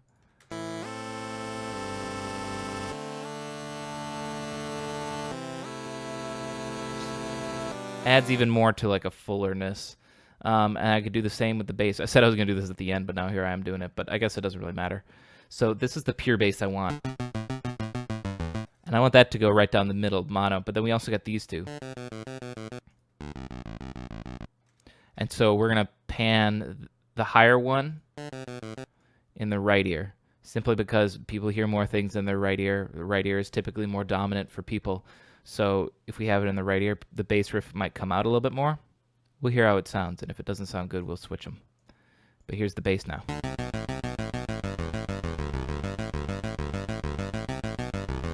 Compared to this, I don't hear a significant difference, honestly, actually, even with headphones on. Well, I take that back. It's small enough that it matters, and especially in the great picture of the whole thing, it'll matter. Interesting. I think I might look into 8-bit music. Really always avoided it. These sounds did sound annoying to me at the same time. I never played Game Boy games or anything with that style. But the more I listen to it, the more it becomes interesting. Yeah. I mean, there's some Game Boy games, too, that have phenomenal soundtracks. I'd even say... What game is it? It's like a Super Mario game. Hang on, I know I got it.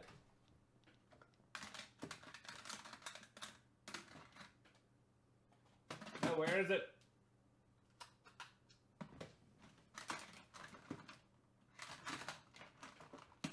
Here we go.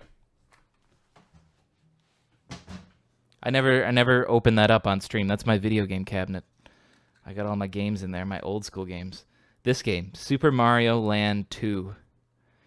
If you can get this bad boy, give it a try. Either on an emulator, focus camera, you bastard. Either like on an emulator or something. This is phenomenal music, and that's honestly the reason why. It's a good game, of course, on its own, but like it's got some really catchy music. All, of course, it's a 8-bit, you know, it's or whatever the Game Boy was. Is that was still 8-bit, right?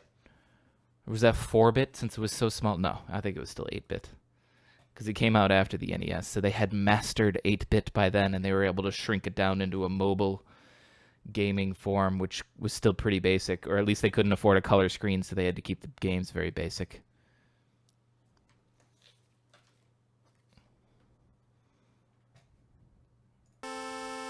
I guess they could have afforded a color screen, but then no one else would have been able to afford it.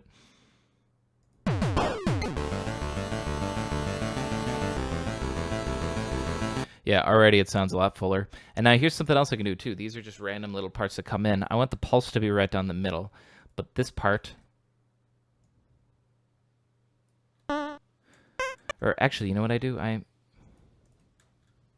These are doubled at the octave, right? You have a most favorite level on there in terms of soundtrack? I think it's honestly the first level. It's just catchy. I wonder if I could play it, if Nintendo would copyright strike me on that. They don't copyright strike their music, do they?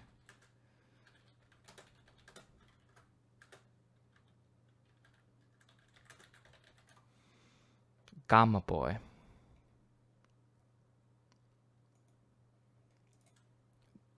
Dun dun dun dun dun dun dun dun.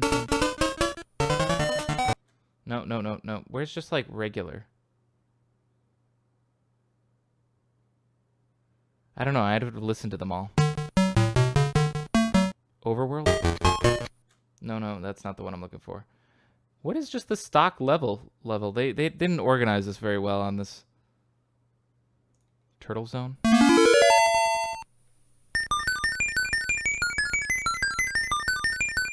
Boy, that sounds terrible with headphones on right now. Yeah, well, whatever. I can't think of which one my favorite track is right now. But it's like just like the main theme. I don't know what that first world is called in Super Mario Land 2. It's been so long since I played it. But like I think literally once you start playing, it's like the first level's music. Because that's how Mario games are usually. Like the first level's music has to be amazing. They always nailed it on the first level's music for all of their games. And I feel like they had to because that's what really draws you into the game. And you're like, oh, wow, this is good. This is fun. This track's bumping. The game's good. I'm digging this. So they always did a really good job in Mario games on the first track. Okay, so these are going to go straight down the middle. This one will be the first one, right? Let's pan it just a pinch to the right. And this one a pinch to the left. Then we'll go over here and pan this one a pinch to the left. And this one a pinch to the right. And now we got a fuller sound. BRB listening to some? Yeah, I wish I knew the name. The guy that uploaded it, he put it like in alphabetical order by the track title. And it's like, put it in like the level order that you would go through in the game. That was the YouTube playlist I first clicked on. So I was like, I don't know what the first level's called. I can't remember.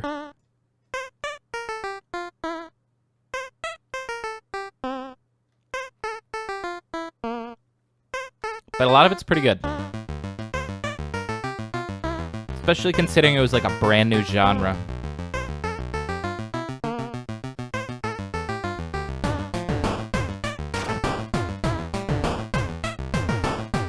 I should space out the drums more too. Well, you know what? I have the whole kit, so let's do this. We're going to duplicate this. Duplicate it again. Duplicate it again. We're going to rename this one the kick, snare. Oh, come on, game. Or not game, Ableton. Snare. Oh, we got 1 hour left on the timer. Kick, snare, hat. And we'll call bleeps. And another one called bloops. And now for this, we're just going to do something real simple. We'll go over here first. We take all the kicks. Just kicks. Go here and find all the snares. This counts as a snare, I believe. Get rid of all those. And then this one, opposite, but keep all the hats. And then we don't even need these two. Now, on this part, this is just a little bit of grind work. Delete everything except for the kicks. Here, everything except for the snares.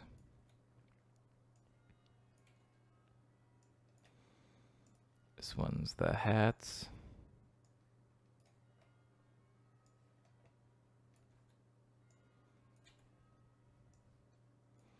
Okay, now this one's the bleeps. So what I'm going to do is get rid of all the kick and snare. Let's get rid of all the hi-hat. And let's say the bleeps are going to be this one and this one. So delete the first one. So on the next one, I need to delete the middle two. We're also going to keep that one on bleeps. Bloops. Delete all of that. And delete the middle ones.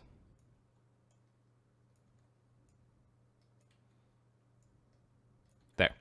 So now we got it all broken out. Oh, we're not totally done. Hang on just a minute.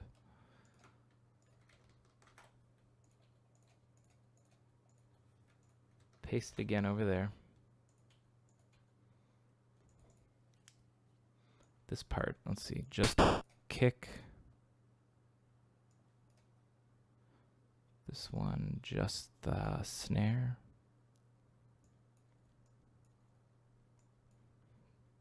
This one, just the hi-hat.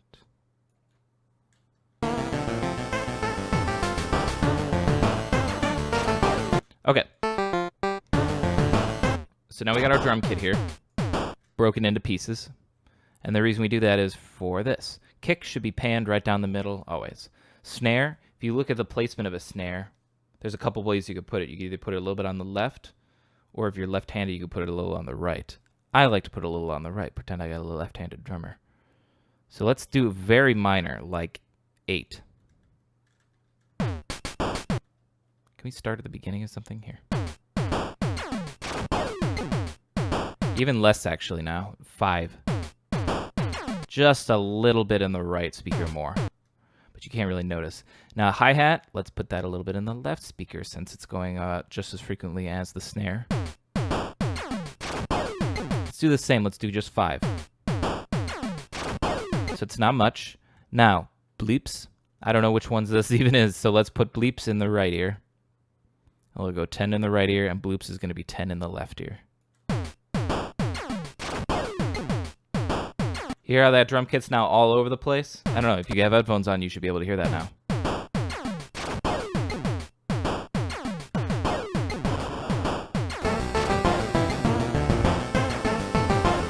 And now it's not just boring pan mono right down the middle.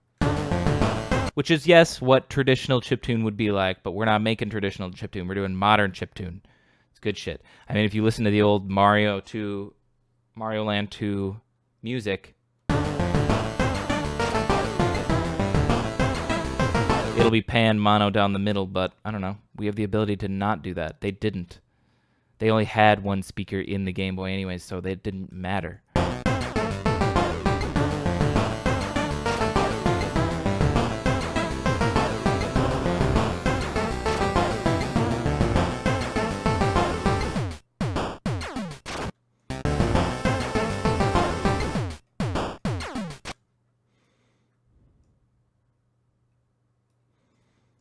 Okay, let's actually let's do this.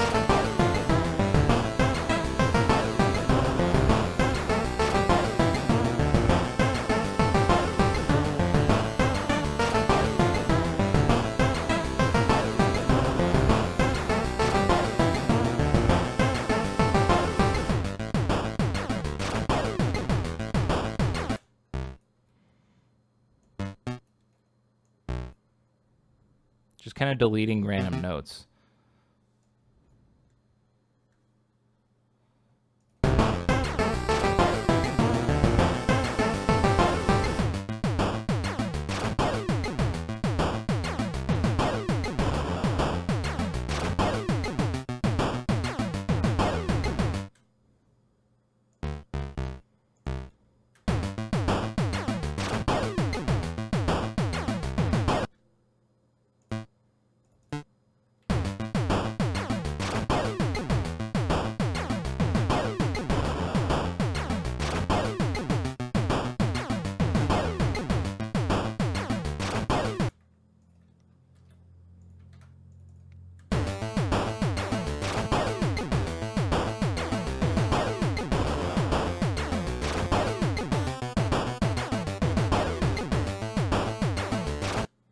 Wait, let's do this.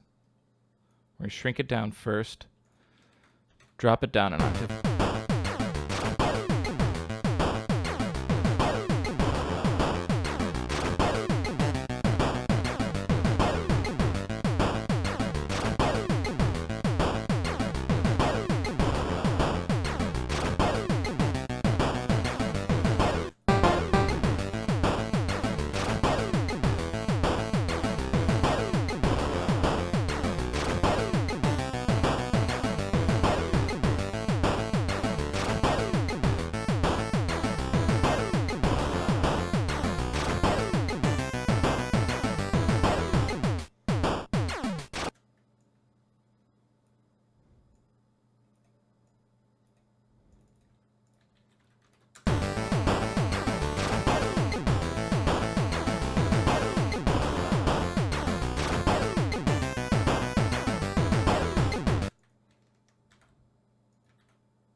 Just trying out shit.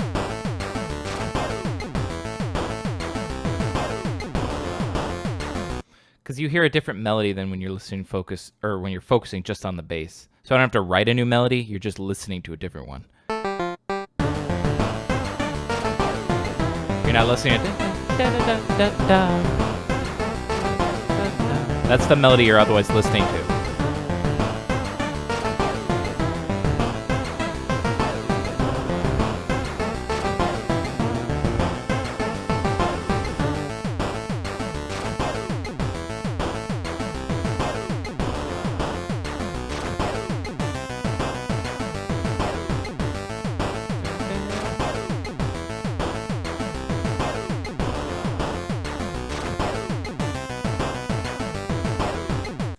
Yeah, I might even... Yeah, I like this. This works for a breakdown. Oh, I like this. Hang on a minute. We're going to keep this in, but we're going to keep it much simpler. No, get rid of all that. All of that. No, wait. Did I delete the right one? Good. I did.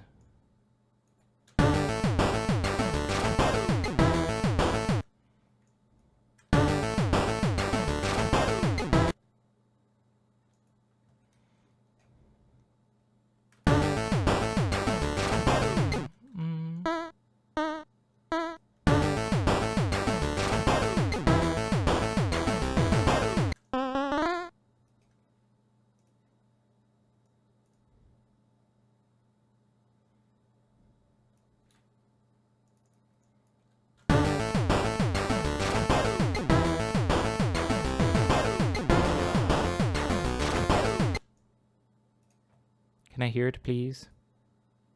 Wait.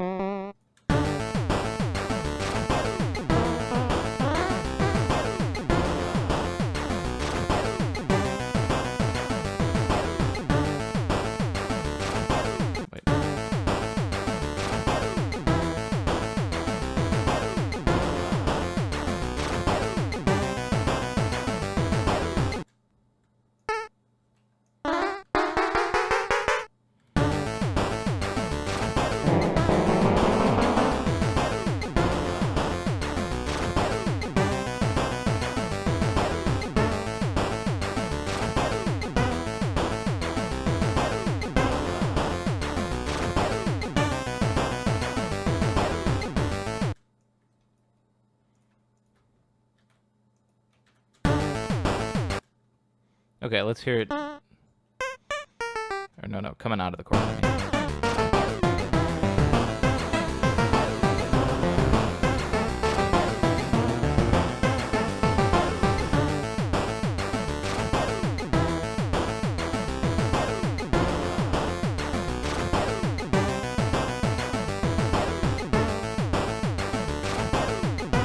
Let's do this a little bit. Let me go into the bleeps.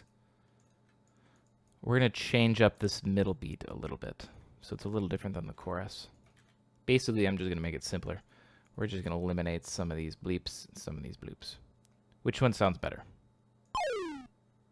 We're going to keep the beat, because it's simpler. And we're going to completely get rid of that. We don't even need that anymore in this part. Let's go into the bloops.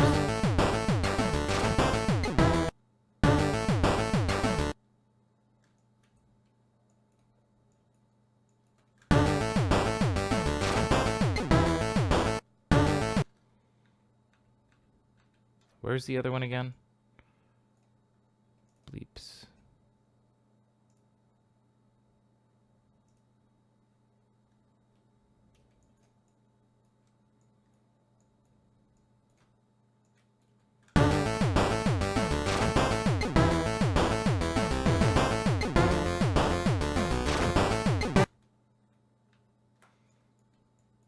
What about that?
Is there another one hitting an A?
So one of the Yoshis is...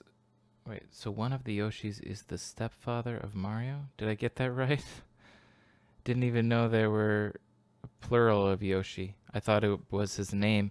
There are sort of plural of Yoshi. I think Yoshi is thought of as a species. Almost. Because there's Yoshis. Because especially when you play the game Yoshi's Story... it's an N64 game. There's like all sorts of colors Yoshis. That's what introduced, like, you can have a red one or a blue one or a green one. Green's always been the traditional one, but I think that was when they first... No, that's not. That's a lie. Yoshi's Island 2. Yeah, so you were looking at... Oh, you might have been looking at Super Mario 2, but like... If it was Super Mario 2 Yoshi's Island that you were looking at, that's actually a Super Nintendo game. Super Mario Land 2. It's important that you put the land because that's the Game Boy game brand one. Super Mario Land was the Game Boy one. Super Mario World was the other one. Super Mario World 2. Okay, so that's actually Yoshi's Island, basically. It's called Super Mario World 2 Yoshi's Island. And that's the one where you play as the Yoshis and there's multiple color Yoshis. That's a Super Nintendo game. So that's 16-bit music right there, actually. The one I was actually talking about in the Game Boy game I was holding up, that was Super Mario Land 2. And it does make a difference. They get confusing with that. But that said, Super Mario World 2 has some great music. We were just talking about music. I love the main theme for that as well. As I said, they nailed all the main themes for Mario games. They feel like they had to. And that's one that I play on my guitar, actually, regularly. I should play that more. I even got, when I eventually start doing Rocksmith streams, I downloaded some Super Mario World 2. Yeah, it didn't sound like 8-bit. I already wondered. Yeah, Super Mario Land 2. The land is the important thing. I guess if you just do Super Mario 2 or something like that, there's a lot of things that could come up. But yeah, Super Mario Land 2. But yes, Super Mario World 2 still has great music. And yeah, the lullaby is very nice. Here, I'll let me link in chat the playlist that I was going through. Because he had good samples and everything like that. He just lists them alphabetically. and so I don't remember which is the first world, and so can't remember which one's like really good. Athletic, that one's called. There you go. That's the bad boy right there. That's some Game Boy 8-bit right there.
New medley.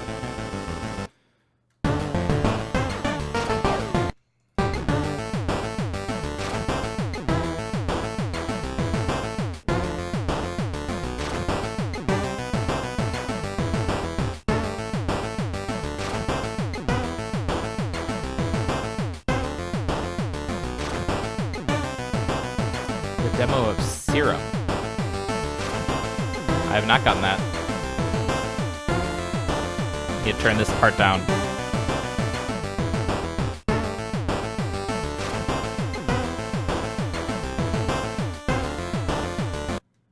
Here's the problem I'm having with this one.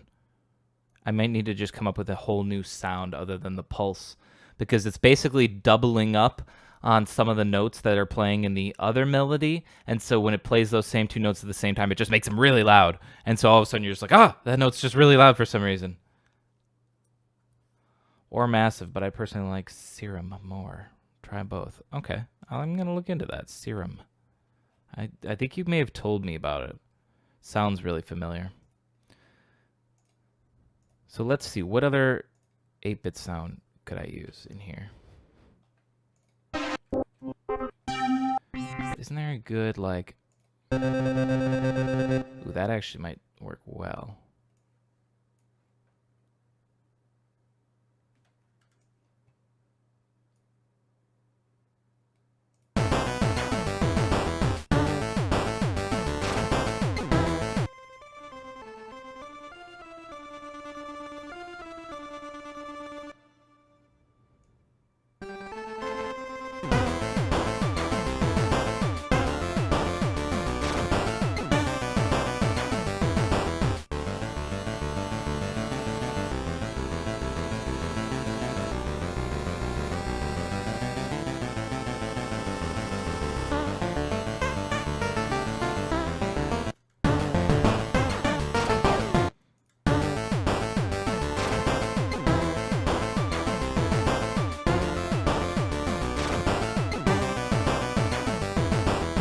That one's not bad. Didn't I have, like, here we go, Atari lead. Let's just hear how this one sounds real quick. But otherwise, we might go with the Asteroid, because that sounds kind of nice.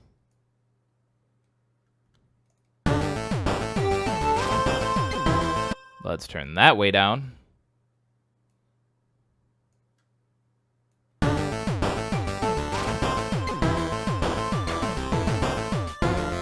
No, never mind. I kind of like this one now. But it needs to go way down.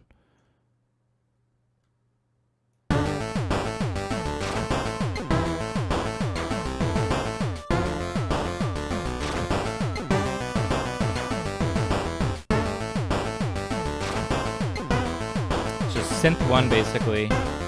Some oscillators you can shape, but Serum is easier to use. I will 100% admit that while synth 1 is my favorite synth, I don't necessarily think it's very easy to use.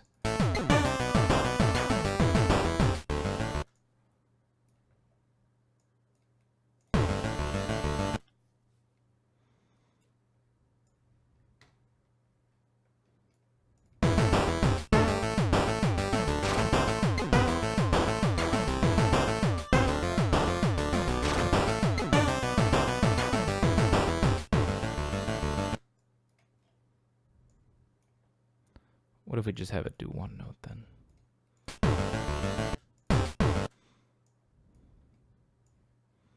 Does it not loop?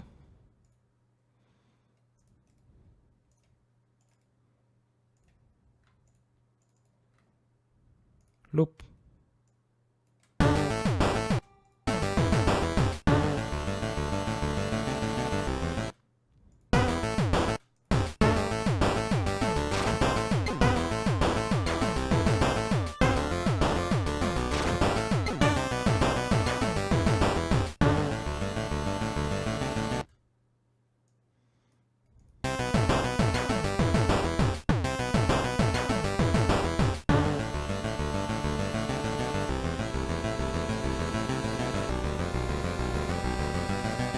All right, honestly, this might almost be done already.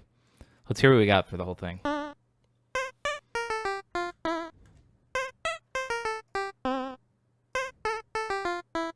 Guess I have to think if I want to make an outro.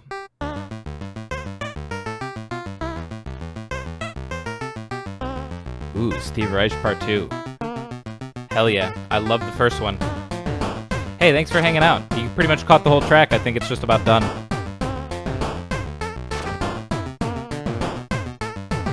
Good luck on your track. See you later.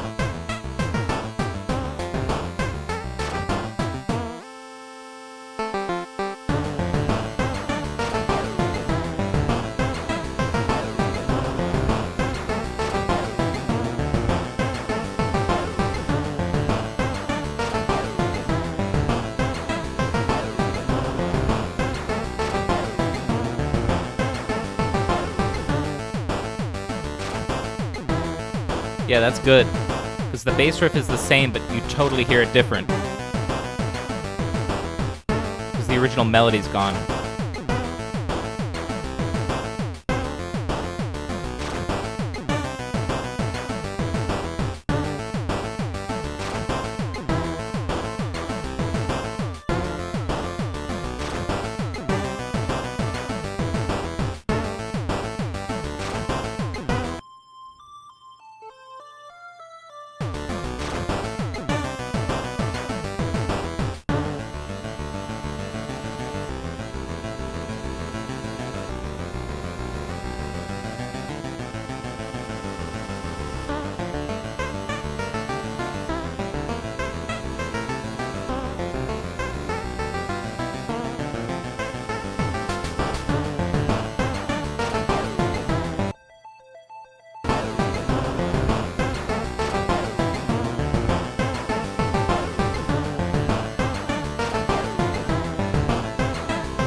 Okay, let's just do this then.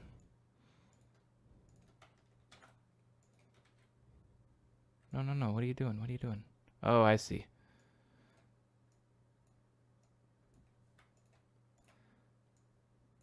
Just touch up some last minute details here.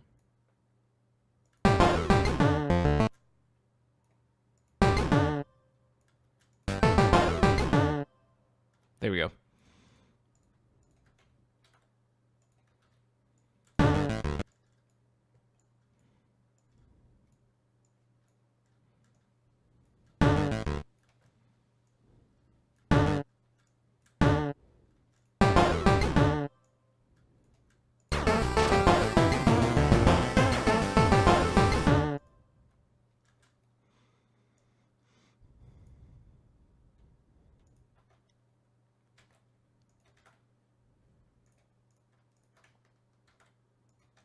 Boop.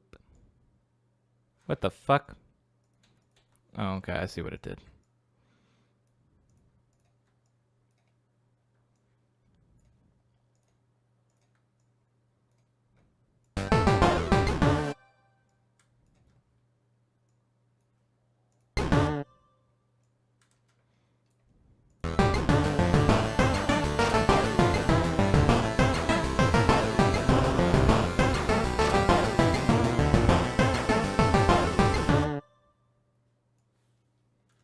That's good. Good for an ending right there. Don't have any delay or reverb going.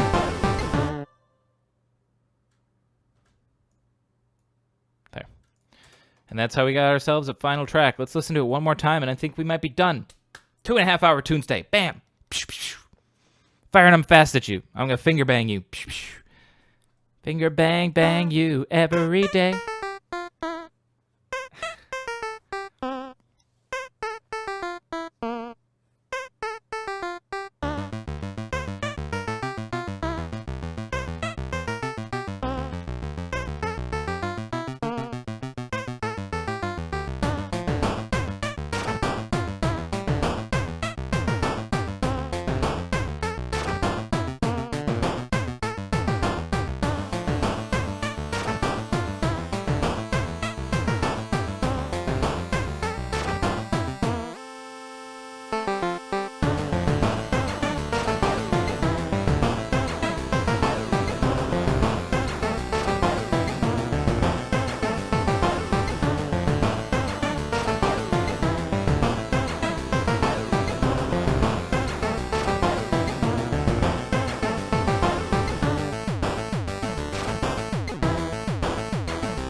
Hang on a minute, that's the wrong bass part there.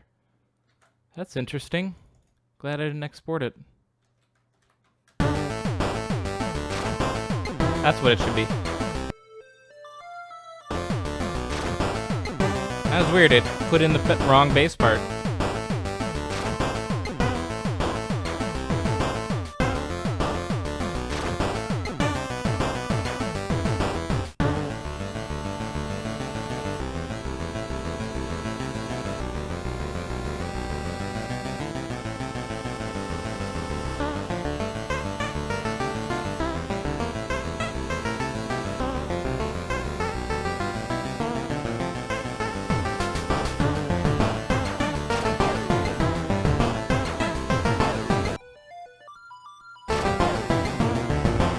That's good.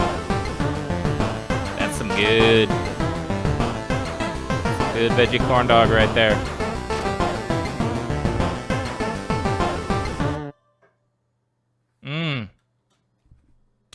Done. Like that. Easy pizzeezy. We got ourselves a finished Tunesday in just 2.5 hours. I stuck to my time budget and I succeeded. Victory, everyone. We've received victory. I want to thank you for watching, spending an early Tuesday with me, because I finished this before I'd even normally start my stream. I have the whole day to do the show I need to do. But thanks for watching. Come back for more Tuesday, and I'll see you later. Bye-bye.